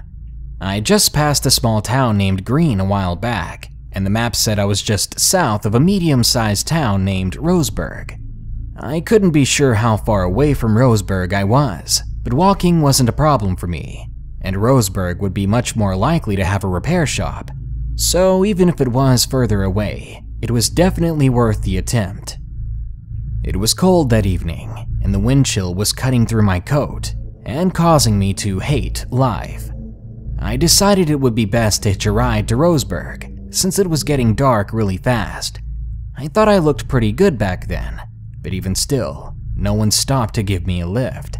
I kept walking north, putting my thumb out every time a car came by. It was hours later when someone finally stopped. It was a big red 18-wheeler that had no trailer attached. It pulled up in front of me and off to the side of the road, and it honked its horn. I gladly ran up to the truck, thankful that I could finally get out of the cold. As I opened the passenger side door of the truck, I saw a very friendly-looking man at the wheel. He smiled and said, "Come on up." Then I climbed into the passenger seat. He introduced himself as Rick, and I introduced myself in turn. He asked me where I was headed, and I told him I needed to get to Roseburg to get a tow truck to pick up my vehicle. He told me he'd been to Roseburg many times on his routes, and he said there wasn't a repair shop or tow truck company open this late at night. He told me he would let me out at a motel so I could sleep through the night, then get a tow truck for my vehicle the next morning. I thanked him for his considerate nature. He really did seem kind and thoughtful. We weren't far from Roseburg according to him, which made sense because we could just now begin seeing the signs of civilization amongst the trees on the side of the interstate. We made small talk while he drove the rest of the way. We discussed the cold weather, the current events, and even sports. Somewhere in the conversation, he told me that I was very pretty.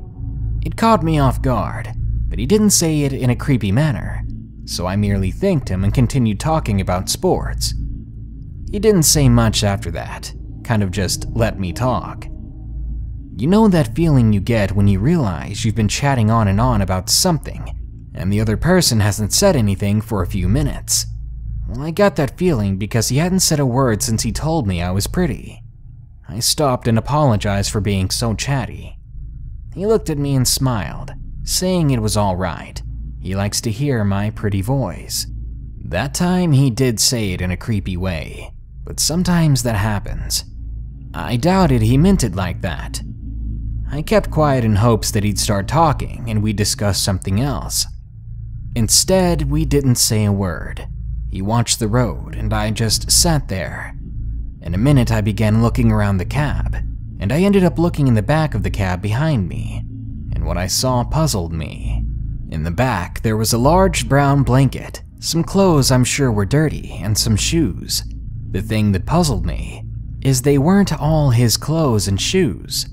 2 pairs of the shoes were obviously little girls, and some of the clothes were little girls' clothes, something you would see on a 10-year-old. He knew I'd seen it and he laughed. He told me his daughter left those in the cab after she had accompanied him on a route last week. He told me he didn't get enough time to spend with her, so he took her on a route a week ago to spend some quality time together. I said that was nice of him, and I asked how old she was. He paused for a moment and then told me she was 13. That made me suspicious, because not only did he hesitate before answering, but I had a job before at a shoe store, and I know those shoes must belong to a much younger girl, both because of the size and the style. It also didn't seem like the kind of clothes you'd have a little girl bring on a trip like this. It was weird, but not scary yet. Also, having worked at a shoe store before, I was almost positive those shoes were 2 different sizes. I told him the shoes were cute and I leaned back. I grabbed one of them and proved to myself that they had to be different sizes. That no way does a little girl wear 2 totally different shoe sizes. Still, I wasn't really scared. I just thought he wasn't being totally honest, and that's his business, so I didn't really mind. It's just a weird thing to be dishonest about, even to a stranger. I put the shoe back, and when I turned around, I saw the look on his face. He seemed half worried and half angry. I immediately apologized for touching his things, and he said it was okay, although it didn't look okay. By then, we were just entering Roseburg. We kept driving through town, and he told me he knew a good motel on the far end of town, and he'd let me off there. He asked me what I'd brought with me in my backpack. It seemed like an innocent question, but it came off like he was interested in what I had on me. Not simply whether or not I'd brought any clothes or a toothbrush. I told him I had enough, but I didn't tell him anything specific about the contents of the backpack. I didn't have a weapon of any type, just socks, makeup, and my purse. We ended up passing a repair shop on the side of the road, and he pointed to it, told me that that's the place I should go to tomorrow morning to get a tow truck. It felt kind of strange to me because he didn't tell me it was coming up, he just pointed it out. I said I'd missed it and asked what the name of the shop was. He responded by just telling me it was straight south off the interstate and I can't miss it, as if he didn't remember the name. At this point, I began to get a little worried. I didn't feel threatened by Rick, but he didn't seem to be legit. As we kept driving, I noticed we were now coming to the far north end of Roseburg, and that soon we'd be leaving the town behind. I asked him where this motel was, and he told me it was just north of the town. I told him that's a little far from the repair shop for me, and asked if there was any place closer for me to stay, but he didn't answer. I was then a little worried about Rick's intentions. I got my backpack and put it in my lap. He looked over and saw it and asked if I was okay. I looked over and smiled at him and told him I was fine, just cold. You know those signs on the highway that tell you how far off the next rest stop, gas station, or motel is? Well, they had those back then too, but usually on the outskirts of a town. It's the town's way of motivating you to stop for gas or lodging. That way you'd have to pay for it and they can tax you, rather than you continuing on and sleeping somewhere unincorporated. Well, we came up on one of those signs. It said there wouldn't be a motel for 20 miles, and we were leaving Roseburg. I knew then that Rick wasn't taking me to a motel just past the town's limit. I didn't know what he wanted, but I didn't want it to happen. I looked over at him, and luckily he hadn't seen the sign, because he was busy lighting a cigarette. I began looking frantically out the window to see if there were any places I could make an excuse to stop at. Maybe I could ask to stop at a gas station for something to drink, and then get away from him. There wasn't one open. I decided I'd have to pull out the big guns, asking him to pull over so I could pee. I looked over at him, and I asked if he could pull over to let me use the bathroom. He pulled his lit cigarette out of his mouth and looked at me. You, gotta pee? I nodded my head yes. Well, go ahead and pee then, Ginny, he told me. I like the smell of it. He smiled at me, and it sent shivers down my spine. I pretended to laugh and he frowned. Don't fucking laugh at me, Ginny, he told me. I immediately stopped pretending it was fine, and so did Rick. He could tell I was scared now, and he just gave me this look like he wanted to hit me.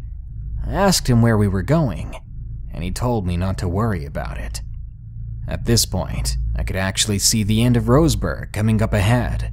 No more lights after that, just woods. Immediately, I heard my dad's voice in my head telling me to run, not to worry about getting hurt, just run. So I opened the door and I tried to jump out. The truck must have been going 30 to 40 miles per hour, and as I moved towards the open door, Rick grabbed my backpack. He had been trying to grab me, but I was pressed against the far end of the cab. I heard my dad's voice again, telling me to run, and I tried to pull my backpack away from him, but his grip was too strong. I gave up and just fell back out of the cab and into the grass. The impact knocked the wind out of me, and I rolled around in the grass until I came to a stop. Right away, I sat up, despite the sharp pain in my back, and I saw Rick's truck speeding up on his way out of the town. He didn't stop. I got up and limped my way back into town. I ran up to the first home I saw and pounded on the front door. An old man opened the door and looked very tired, yet also very concerned. I begged him to call the cops, and when he saw the bruises on my face and grass stains on my clothes, he threw open his door and let me come inside. He set me on the couch while he ran to the phone. His wife came down to find me on the couch crying, and him on the phone telling the local sheriff to come as soon as possible. She got me a glass of water and a blanket. They were both so nice to me. The sheriff arrived and expected me to be drunk at first. About halfway through my story, he realized I wasn't drunk, and there was truth to the story I was telling. He called up 2 deputies who were asleep at home and had them patrol north on the interstate looking for a big red 18-wheeler. He even called up the next town north and asked them to send a patrol south. They didn't find any red 18-wheelers on the road, but they assumed he probably sped his way right through their town too, before they were able to send out the patrol. The nice old couple who had let me in ended up letting me stay with them. The sheriff kept a deputy outside of the house all night. The next day he took me to the station to fill out an official report and to look at some photos of 18-wheelers so I could pick out the exact color and model. He drove me to the repair shop, which just happened to be the same one Rick pointed out to me. He had them tow my truck in and had the sheriff's department pay for it. They got my dad's pickup running in no time. The sheriff asked if I could stay in town for a few more nights.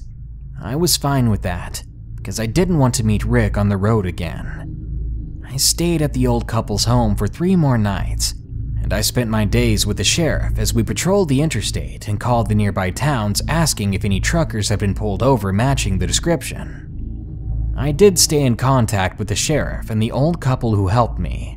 The old couple both passed away about 1.5 years later. I went to their funerals and spoke to their kids, who were about my dad's age at the time, and I told them everything their parents had done for me. They were very proud of their parents. I even stayed at their home on my way back down from Seattle, when I eventually brought my dad's truck back to him. The sheriff would call me from time to time and ask if he could send me some photos. It seemed every few months he would arrest a trucker who had a red semi or a similar vehicle, and he would want to see if I recognized him. He says that Rick probably didn't frequent that route as much as he said he did, because he didn't seem too familiar with the town, which is one reason I was suspicious of him in the first place. Odds are Rick was a crazy serial killer, or at least a child abductor and sexual predator. He travels the whole United States, and there is no way to know where he is now. At the time, I suspected he was around 40, which means he would be in his 70s now, and probably no longer on the road.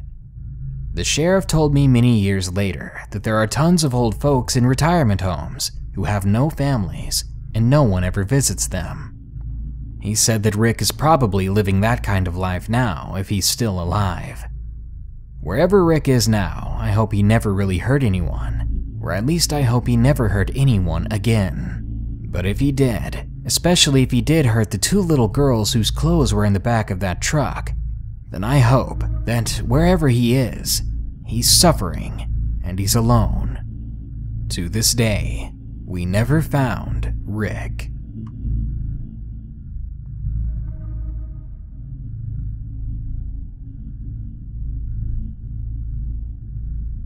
When I was younger, I lived near a house that backed onto a forest.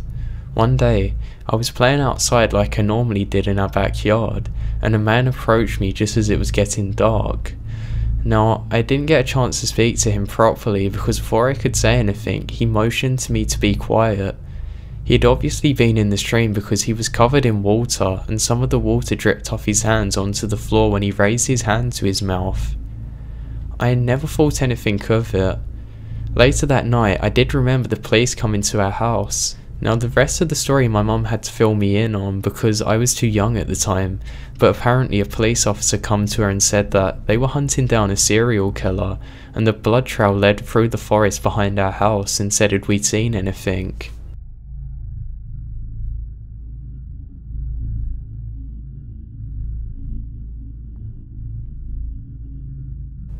It was summer. I believe it was the day after the 4th of July. My husband and I were in the middle of a cross-country road trip. We were driving through Texas, and for any of those of you who have driven across the entirety of Texas, you know that it's very long and barren. Sometimes we go hours without seeing anything at all, and the towns that we did pass weren't consistent. They were maybe just an old gas station as well as a few little houses. Looking out of the window, you would swear that you were just driving through the same 5 miles of desert again and again.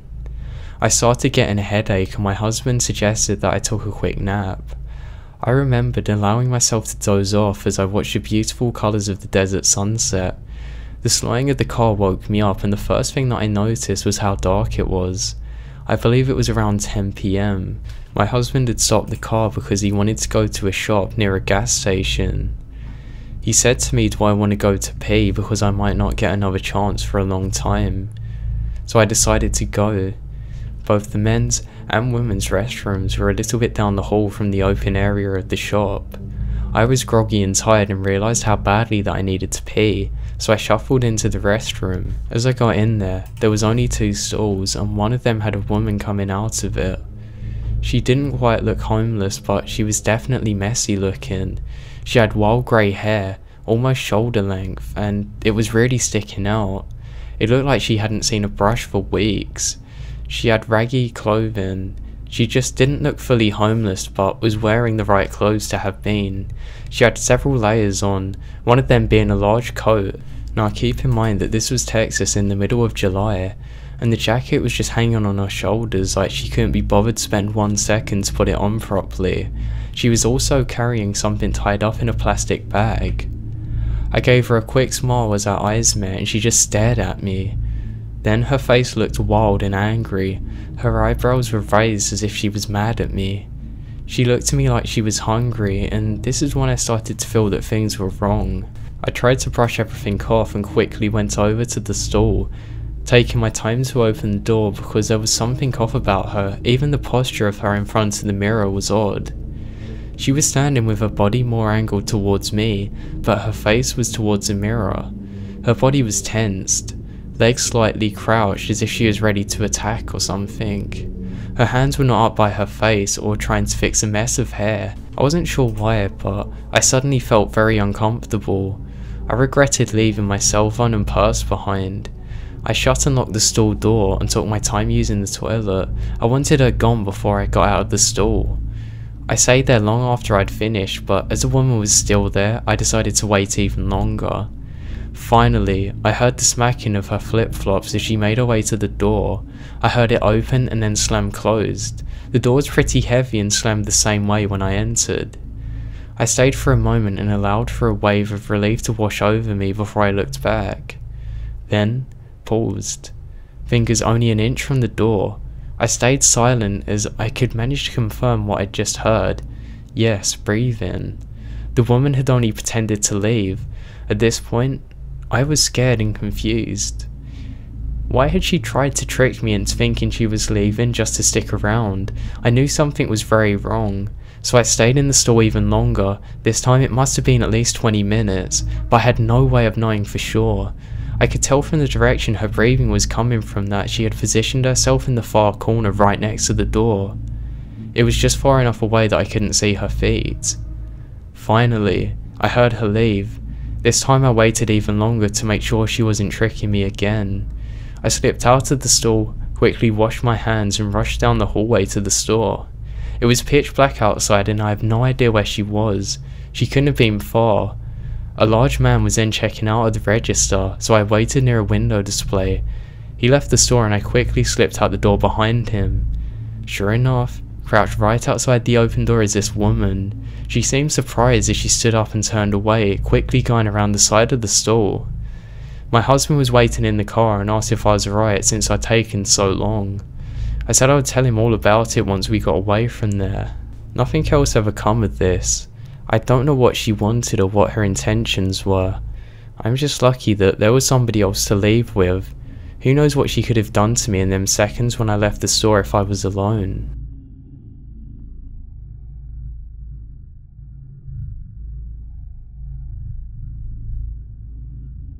I lived in New Mexico for several years before moving to the Midwest. My friend and I, Amy, who were both females, would spend many days exploring the remote corners of New Mexico, discovering abandoned ghost towns and enjoying the quiet scenery. One afternoon in March 2010, we were travelling from Ruidoso to Albuquerque. Always up for exploring, we took a back road rather than travelling the more direct highway. One leg of the journey led us onto the NM55. It's a remote, teeny tiny 2-lane highway. We love those types of roads though, even so up until this day. This part of New Mexico is flat and pretty desolated. You can see for miles and there is virtually nothing except dirt and rock between the towns that are miles apart. So we're on the NM55 going north. After a few minutes we see a white pickup truck ahead of us going the same direction. Suddenly, he stops his truck sideways in the middle of the highway, blocking both of the lanes.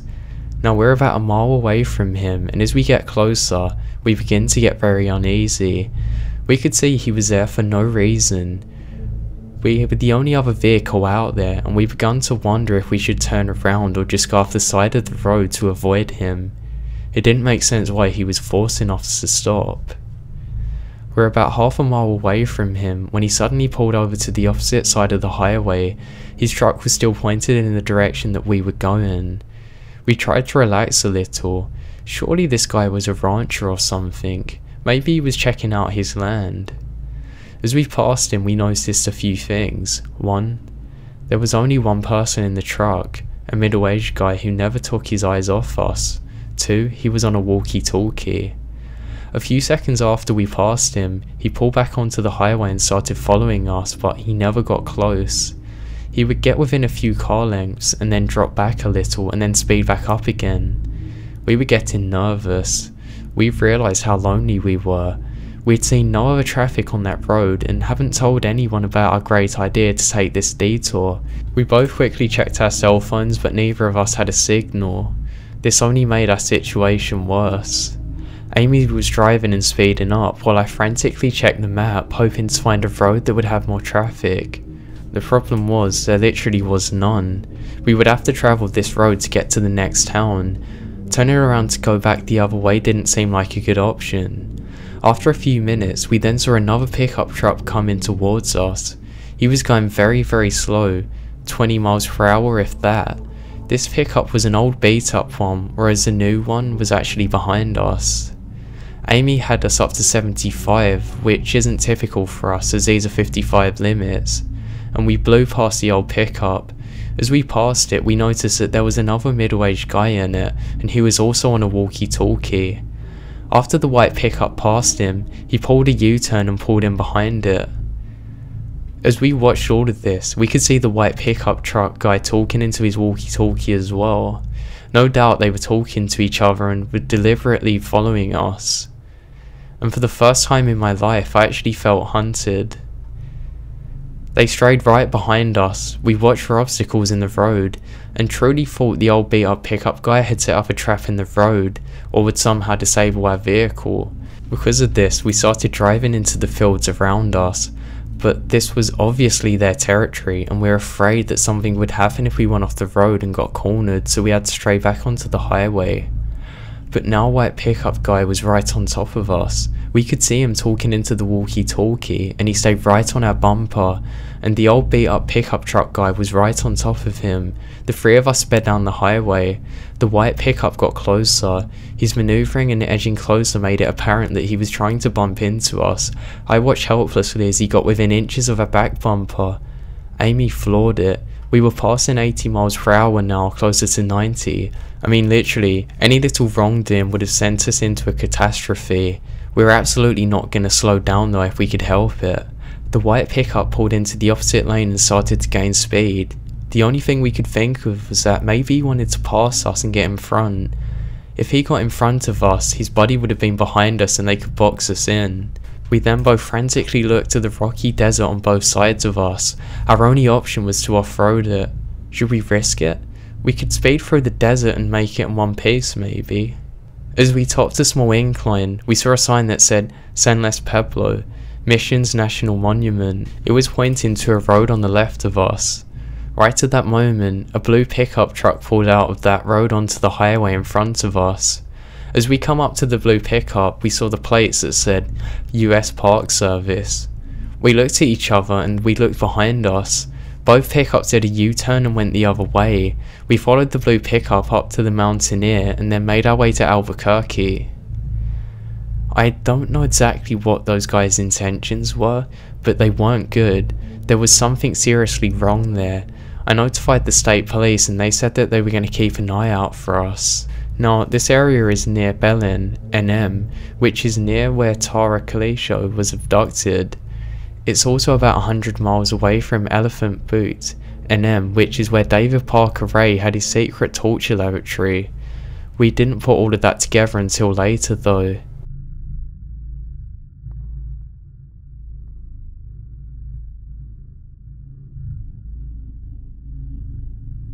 Alright, before I begin, I do want to clarify that I've always believed in the unseen.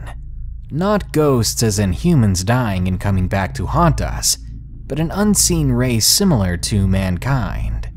Being Muslim, it's a part of our faith to believe in the existence of jinn, a type of sentient being that is invisible to our naked eye. Jinn are not necessarily evil. However, we believe that Lucifer, or Iblis, as we call him, is what's called a shaitan, which is where the word Satan came from. Shaitan are basically jinn that are evil and work for Iblis. In my opinion, many paranormal encounters are just jinn encounters, because although jinn are invisible to us, many of them have different abilities. Abilities like shapeshifting into animals, objects, and even humans. Shaitan, as well as a young jinn, oftentimes attempt to scare humans by moving objects, turning on lights, and talking, because they find it amusing or feel more powerful when we are scared of them. Now, onto my story. I'm a filmmaker. I love making short films, and a goal of mine is to be creating indie features and owning my own production company.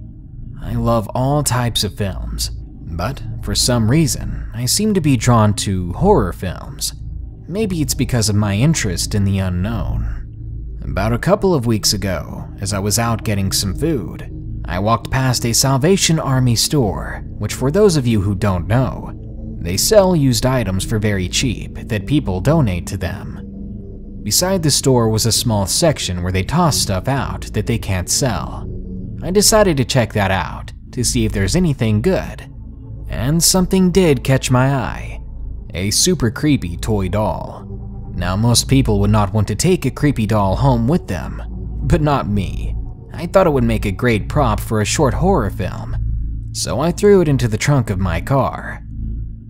Fast forward to 2 weeks later, I've made my short film, but I still decided to keep the doll. It might be worth something when I get famous. Fingers crossed. A couple of days pass. It's 3 in the morning and I'm busy writing a script for potential short films. My wife is in bed sleeping, and with the exception of my PC monitor, there's no other light on. In the middle of my writing, I hear a doorknob turn, and a door behind me begins to open. Now, I'm 100% positive that it opened by itself, because we never leave the doors open. I get this strange feeling in my gut, but I quickly ignore it and get back to my writing. I wasn't scared, but nothing like this has ever happened to me. As a kid, I used to turn off all the lights in my basement, grab a flashlight, and go ghost hunting in my basement. My sister and cousin who I forced to come with me thought I was crazy. The next day, I was just cleaning around the house. I just brought my laundry to my room. When I tried to open the door to my walk-in closet, it was locked. That was a door I didn't even know we could get locked. It stayed locked until the morning after. That very night at 3 in the morning, as I was playing some video games, I heard a click behind me. The bathroom light turned on by itself, and I'm 100% sure that it was not on before.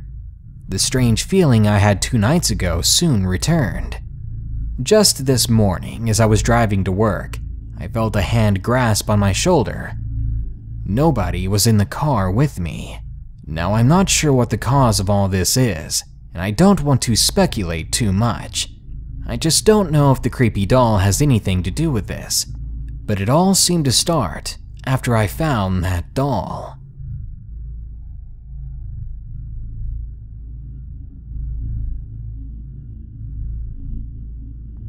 When I was a junior in college, my friend invited me to attend a ballet with her and a teenage girl that she knew from back home. The girl was part of an educational advancement program that helped place her in a nearby high school, as well as provide accommodation and a home to live in with other students. All of her housemates had gone away for fall break, so my friend thought it'd be nice to take her out for a girls' night away.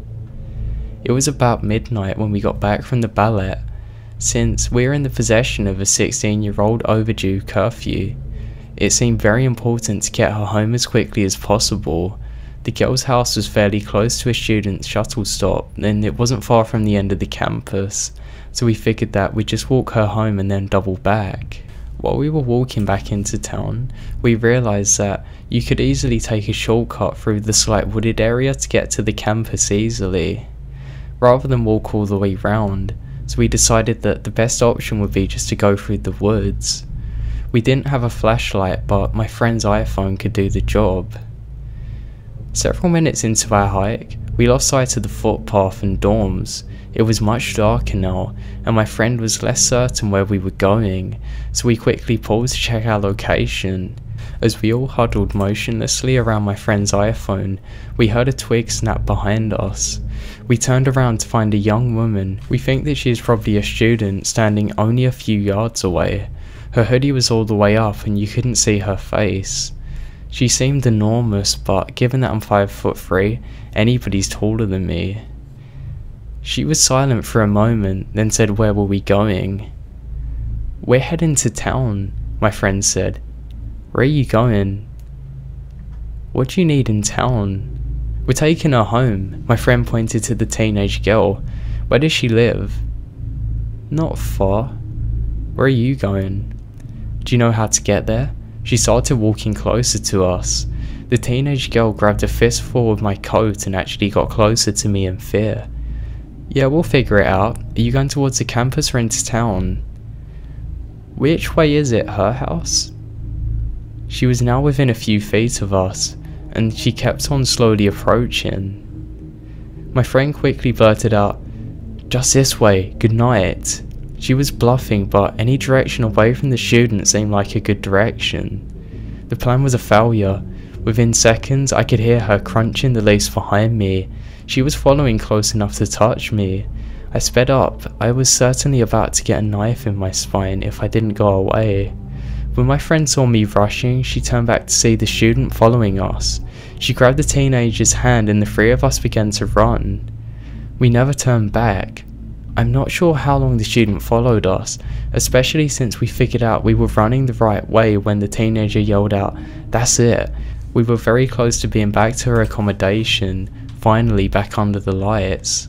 The girl's program advisor was home, waiting for her, and she made us a cup of tea each while we waited for the campus police to drive out and escort me and my friend back to our dorm. Once safely in the back seat of a college security vehicle, we told the officer why we wanted a ride.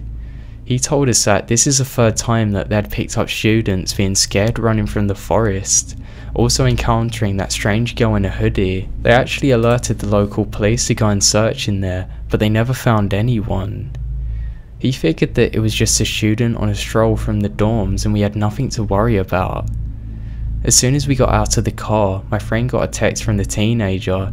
She was certain she had seen the student outside her window, but again, when somebody went out to investigate, no one was there. I never found out what actually happened. I just hope that the creepy girl in the woods is not the same student whose body was found out there a year later.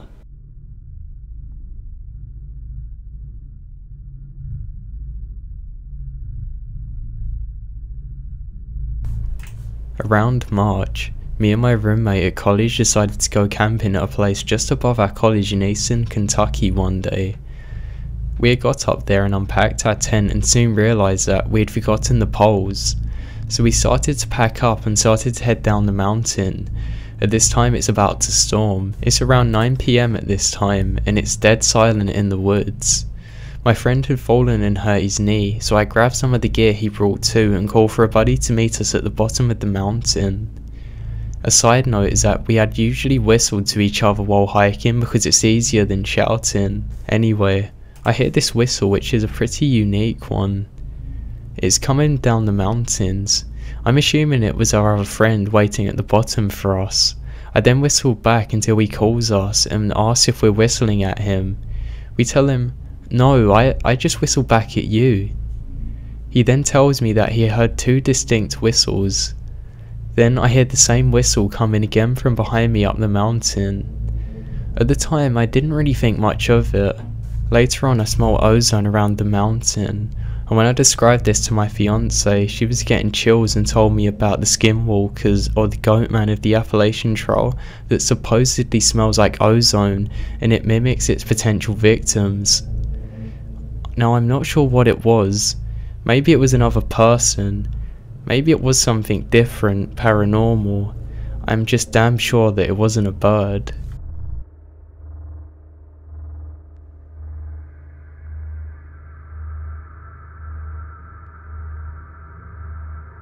I'm a 32-year-old man, yet it is broad daylight as I write this post because what I'm about to share still haunts me to this day, to the point that merely thinking about it terrifies me. I mean, even now there's chills going throughout my entire body, feeling like I'm a terrified kid. I've only told a handful of people this over the past 10 years because of how terrifying of an experience it was for me. But I feel that maybe it's therapeutical if I share it, so I will. To tell this story and give it justice, I have to tell you of an experience that happened 3 years before the terrifying encounter about this. This is going to be long, but here goes nothing. My name is Joshua. I will change the name to protect the privacy of others involved in this story.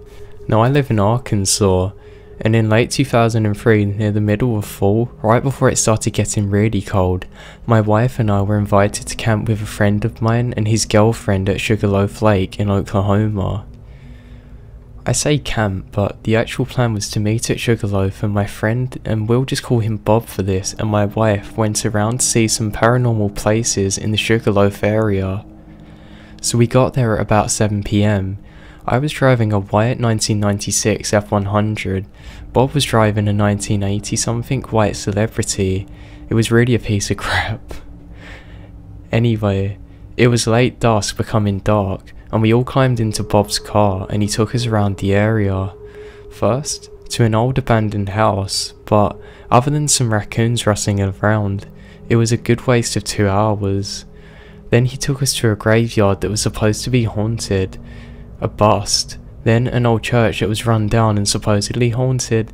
Again, yawn. At this point, it was getting close to midnight and my wife and I were getting pretty bored, so I spoke to Bob saying that this hasn't really been that freaky of a night. That's when Bob smiled, saying he was saving the best for last. He handed me a Polaroid picture of a hillside covered in trees in daylight. I asked him what it was, and he asked me if I saw a house or any type of light pole or anything in the photo, to which I replied no. He took the picture back and said, "That's because there isn't any power lines there either." About this time, he turned down an old dirt road and passed a small house. After that, it was 2 miles of dirt roads with wood on one side and a barbed wire fence on the other, with about 2 acres of field connecting to the hillside. Nothing to light the night except for the moon and stars ahead. Now after what seemed like forever, he stopped the car and told us all to get out. We asked him why, and he just walked us to the side of the car where the fence was, the field and the wooded hillside.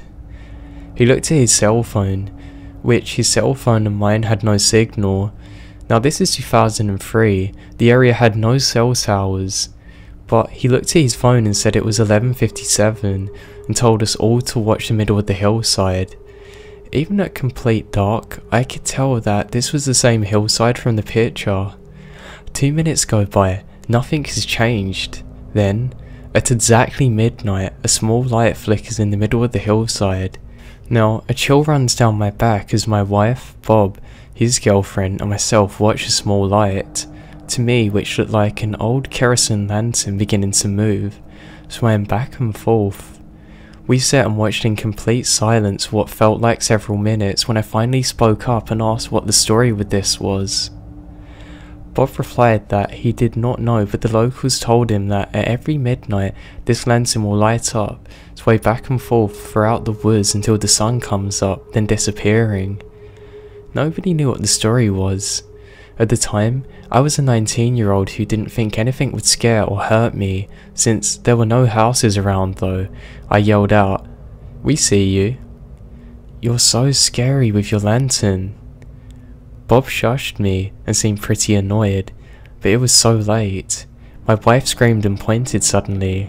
I was laughing at the time, but my laughing stopped as I looked to the hillside to see a lantern swaying back and forth, but this time it was moving down the hillside to the field at an unhuman pace. Gliding, it began to speed across the field towards our car. We didn't stick around to see what else it did because within seconds, we're all in the car flying down the dirt road back to the lake. We looked back to the lantern, moving slowly back up the hillside to wherever it first started. The ride back was silent. We all sat there in those very tense moments until finally, Bob spoke up saying, "Oh crap, I forgot to put gas in the car earlier and the only store is closed.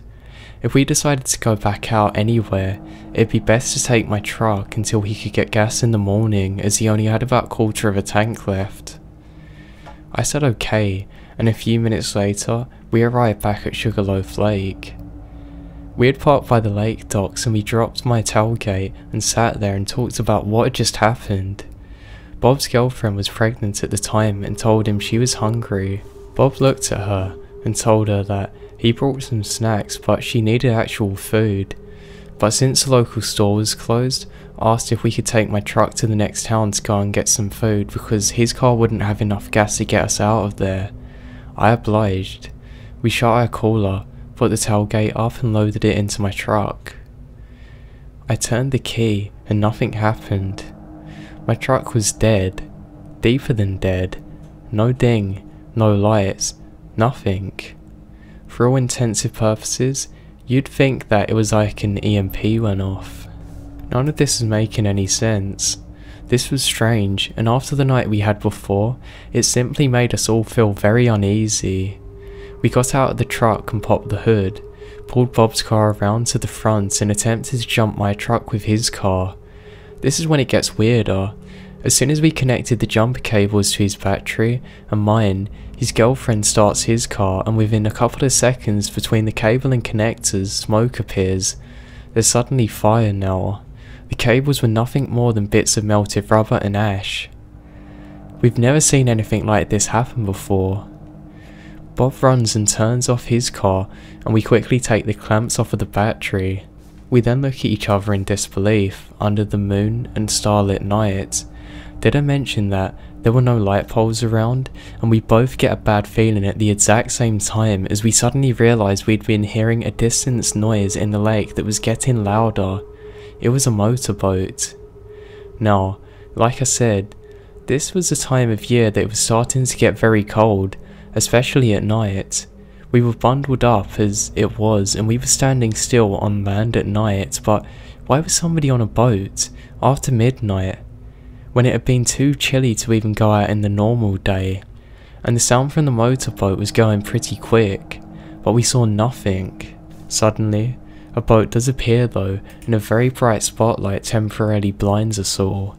Bob and I tell the girls to get in his car and lock the doors. I reach into my bed of my truck and I give Bob a tool and I pick up another. We're standing in front of the vehicles in the middle. Both the hoods are up and the boat suddenly pulls up to the dock and two heavily bearded men in their 30s or 40s step out of the boat and walk up towards us. It's hard to give an accurate description as their spotlight was still pointed at us. All we could really see was their shadowy figures. I look at Bob and he looks at me. They suddenly look at our vehicles and one glances in the direction of the car at the women and lets out a small chuckle. "You fellas got a sort of car problem?"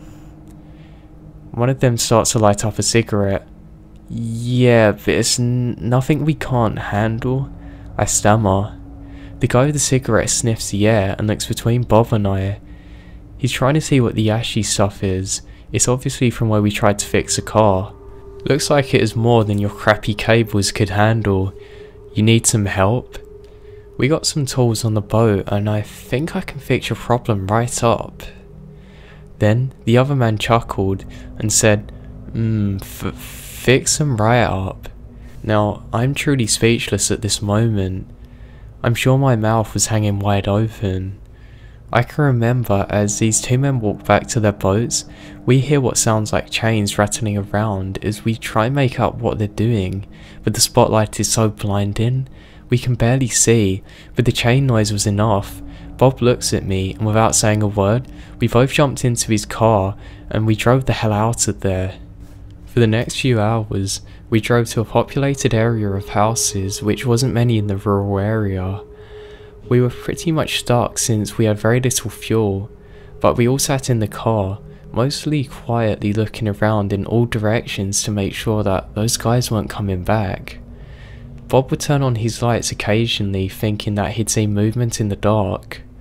After a while, the girls fell asleep and Bob and I started talking about how weird this whole ordeal was. He then laughs and said, "I told you it'd be a scary night." I just didn't know how scary this would be. Now at this point, it wasn't even the paranormal lantern that was freaking me out, but the men never showed up and eventually the morning was on its way, and it was about 20 minutes until sunrise and Bob asked if I wanted to go and see the lantern to see if it had really disappeared. I asked if he was sure and he said, "Yeah, I've got enough gas. The local store opens in about an hour, so we'll be fine." I tell him that, yeah, if that's the case, that's fine. We wake the girls up and drive back up to the hill. We get there about 4 minutes until sunrise. We still see that lantern swaying in the woods. Bob now looks at me, and I smile and do the motion for zipping my lips as we all watch him wonder, as right as the sunlight appears, the lantern slowly fades away to nothing. After this, we get back in the car and drive back to the lake, feeling a lot safer now.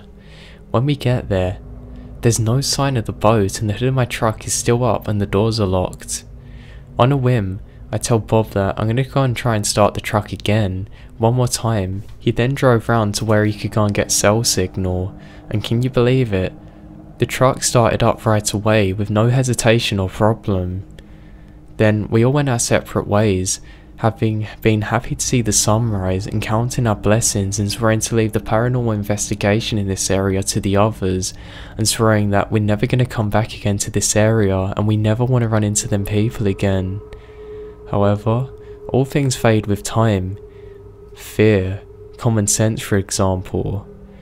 3 years later, Bob, who I haven't seen for almost 2 years at that point, calls me up and says that he has a proposal. He tells me that there's a group of him and 3 others, who are Wickhams, who go out and do seance in haunted places, and asked me if I'd be willing to film their sessions in the haunted places for the records, and that they would even pay me for my services. I'm no Wickham, but I've always loved going to investigate the paranormal. Even after what happened in Sugarloaf Hill, I had an itch that I had to scratch and I really wanted to get this done. I told him yes, I would love to film, but I had no interest in joining them in what they were doing. He said he was fine with that and that I would just go and watch them and be there with the camera. So of course, the next question was, where are we going and what am I going to be doing first? When he answered, I had a terrible gut feeling, and I wished so much that I had trusted my gut and told him no and changed my mind. Remember that lantern? Sugarloaf Hill? He asked me this, but was there any way I could have forgot? Yeah? Why'd you ask? I stammered. I told my group the story, and they so badly want to do a ritual there and try and contact that spirit. I mean, it wanted to contact us before. Bob replied, I don't know, man. "Oh, come on, Josh, just trust me, you'll be safe. I'm gonna pay you $250 to sit there and film it," he said back to me. At the time, I was about to become a father, and money was tight because of diapers and whatnot, and that money was a small fortune. Not to mention it's my first kid, and my new wife's first kid, so she had been going crazy about me spending on money on things that weren't necessary. I really could have done with the money. So because my wife was putting us in this poor house, I had a lot of weight on myself to get the money together. It was against my better judgment, but I accepted his offer, and a week later, I was in the same beatdown celebrity Bob was driving 3 years before. This time with Bob and 2 guys and 1 girl who were complete strangers to me. They were dressed very goth and had these pentagram necklaces or something. Now it was around 11:50 when we got there, and there were 4 of them sat in a tight circle, and I was behind them about 5 feet from the barbed wire fence that was in front of the field that led to the hillside, and my back was to the hillside and the bushes at the fence lining, and I was filming my friends in a circle as they all started chanting, well, something. As I've been typing this post, the entire time, I've been getting knots in my stomach, knowing I was coming up to the part of the story that still haunts my dreams and waking hours to this day. I'm gonna do my best to describe how the following events unfolded, though mere words simply cannot describe the pure terror that ensued or how horribly horrific the events were. So when reading or listening to this, please turn on your imagination, and believe me when I say up to this point in my life, I was interested in the paranormal. It was a fun hobby to go out ghost hunting or getting myself spooked or whatever, but after this, I never look at the paranormal as fun, or even interesting anymore. I show it respect and stay as far away from it as possible. As much as I dread it, I'm now gonna finish my story. This is my story. As his group is chanting, Bob lights up this huge candle in the middle of them and opens up some kind of book. It's not a scary antique spell book or anything, it's like a newer hardcover. Anyways, he's reciting words from it and he looks at his cell phone. He tells the group, quick, be quiet, look at the hill." I turn the camera on at midnight and the dot lantern appears. One member of Bob's group suddenly calls out, "Cool." I roll my eyes since these people were dressed way too differently to say a word like cool. It seemed out of their vocabulary. Then, Bob says to his group to join hands as they attempt to communicate with the spirit. I turn my back to the light and begin to film the group as they began to chant again. Bob reads from the book. They start asking questions in hope that it's going to reply. About this time, the wind picks up and Bob's candle goes out. He tells everybody to hold on and tells me, cut the camera for a minute. I oblige and stop recording and watch as Bob tries his lighter 2 more times for his group, but none of the lighters are working. I'm sitting down and watching the group when I started to hear rustling behind me. I jump up, leaving the camera on the ground to spin around. Bob and his group are preoccupied with their candle and lighter problem. As I spin around, I'm blinded by the brightest light that I've literally ever seen. What I believe was the lantern up close and personal. As soon as it appeared though, it was gone. The lantern is now nowhere to be seen. If it had been the lantern that blinded me, it moved from the hillside across a field right behind me without me even noticing. I then look around on the hillside for the lantern and see literally nothing. It was only 12:15 or so, and the lights has always stayed out until sunrise. At this moment, the wind blows quiet and I hear Bob's lighter finally spark up. I mutter, did you guys see that?" They all turned around and said, "What am I talking about?" But before I can even answer them, we're all stopped dead in our tracks by distant laughter coming from seemingly nowhere and everywhere around us but distant, at the moment like it's far off. And this is no ordinary laughter. This laughter sounds like the laughter of hundreds, maybe even thousands of children. It still haunts me to this very moment. Even as I type this, I'm looking around my room that I'm in. Whenever I think or talk about this experience, I can remember vividly just how terrifying it was to hear them, even just then in my head. The best and only way that I can describe this laughter to you is that If you imagine listening to a large group of kids singing row, row, row your boat, you know one kid will start seconds later, another will join in starting at the beginning of every song, and so on and so forth. Well, like I said, hundreds or thousands of children laughing. As if one would start and seconds later, another one would join, and this pattern went on in an absolutely endless loop. I'm not saying the laughter sounded like they're singing row row your boat, just the way that they were singing in unison. I don't know, it's the only way I can think to describe it to you. One would start, then seconds later, another, and then another, and so on.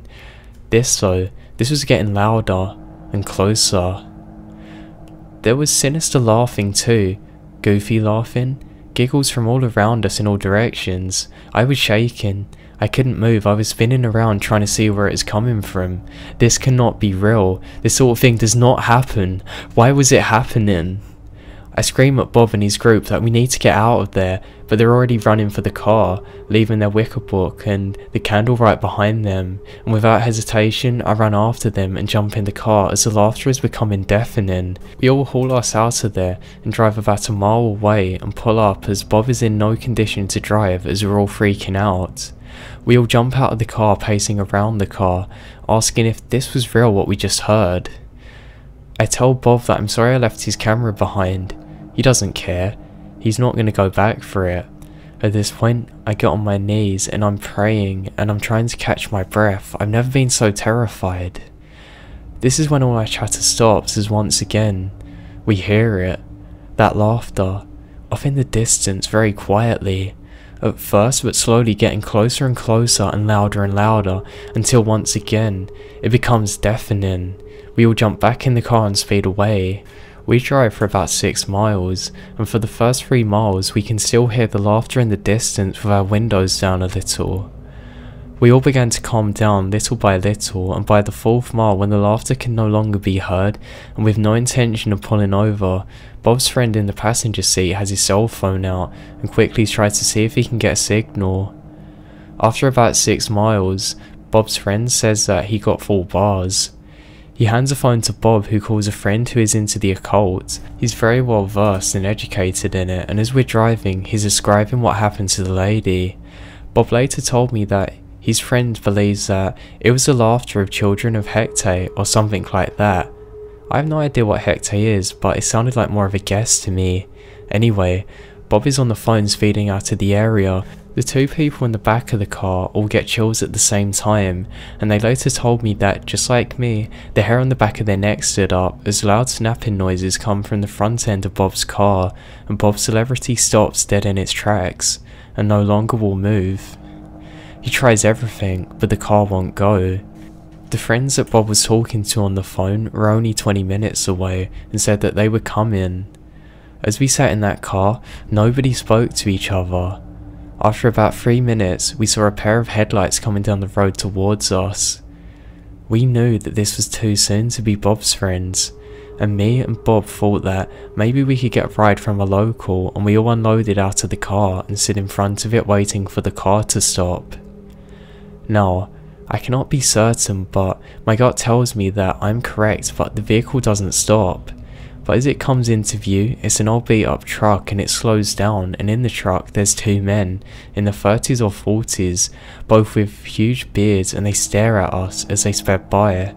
I look at Bob, and before I can speak or say anything, he says, "That's the guys in the boat." Before I can even say anything, we see headlights coming from the direction of the truck that passed by, and it's the same guys staring at us. Bob called his friend back and told her to drive like hell now. He hung up, and 4 or 5 minutes go by and we see headlights come in. We all get relieved, and we're thinking that it's Bob's friend. Then his phone rings. It was a lady who was coming to get us, telling us that she took a wrong turn and she'd be about 10 or 15 minutes. Bob hangs up the phone and watches in terror, as I do, as the same truck slowly passes by, this time with only one of the boatmen in the truck. This time though, the driver slowly comes to a halt and says, "Look like you guys could use some help," and then speeds off. This cemented the fact to Bob and I that we were definitely dealing with the same guys who we saw in the boat that time. But why wasn't the other guy in the passenger seat? And to make matters worse, at this point, something we'd almost completely forgotten about due to the boatman was immediately reminded to us as we once again heard that same laughter off in the distance, but all around us like before, and again, over the next few minutes it was getting closer and closer to us. I was almost peeing my pants at the sound of this and it was getting deafening. We had nowhere to run this time.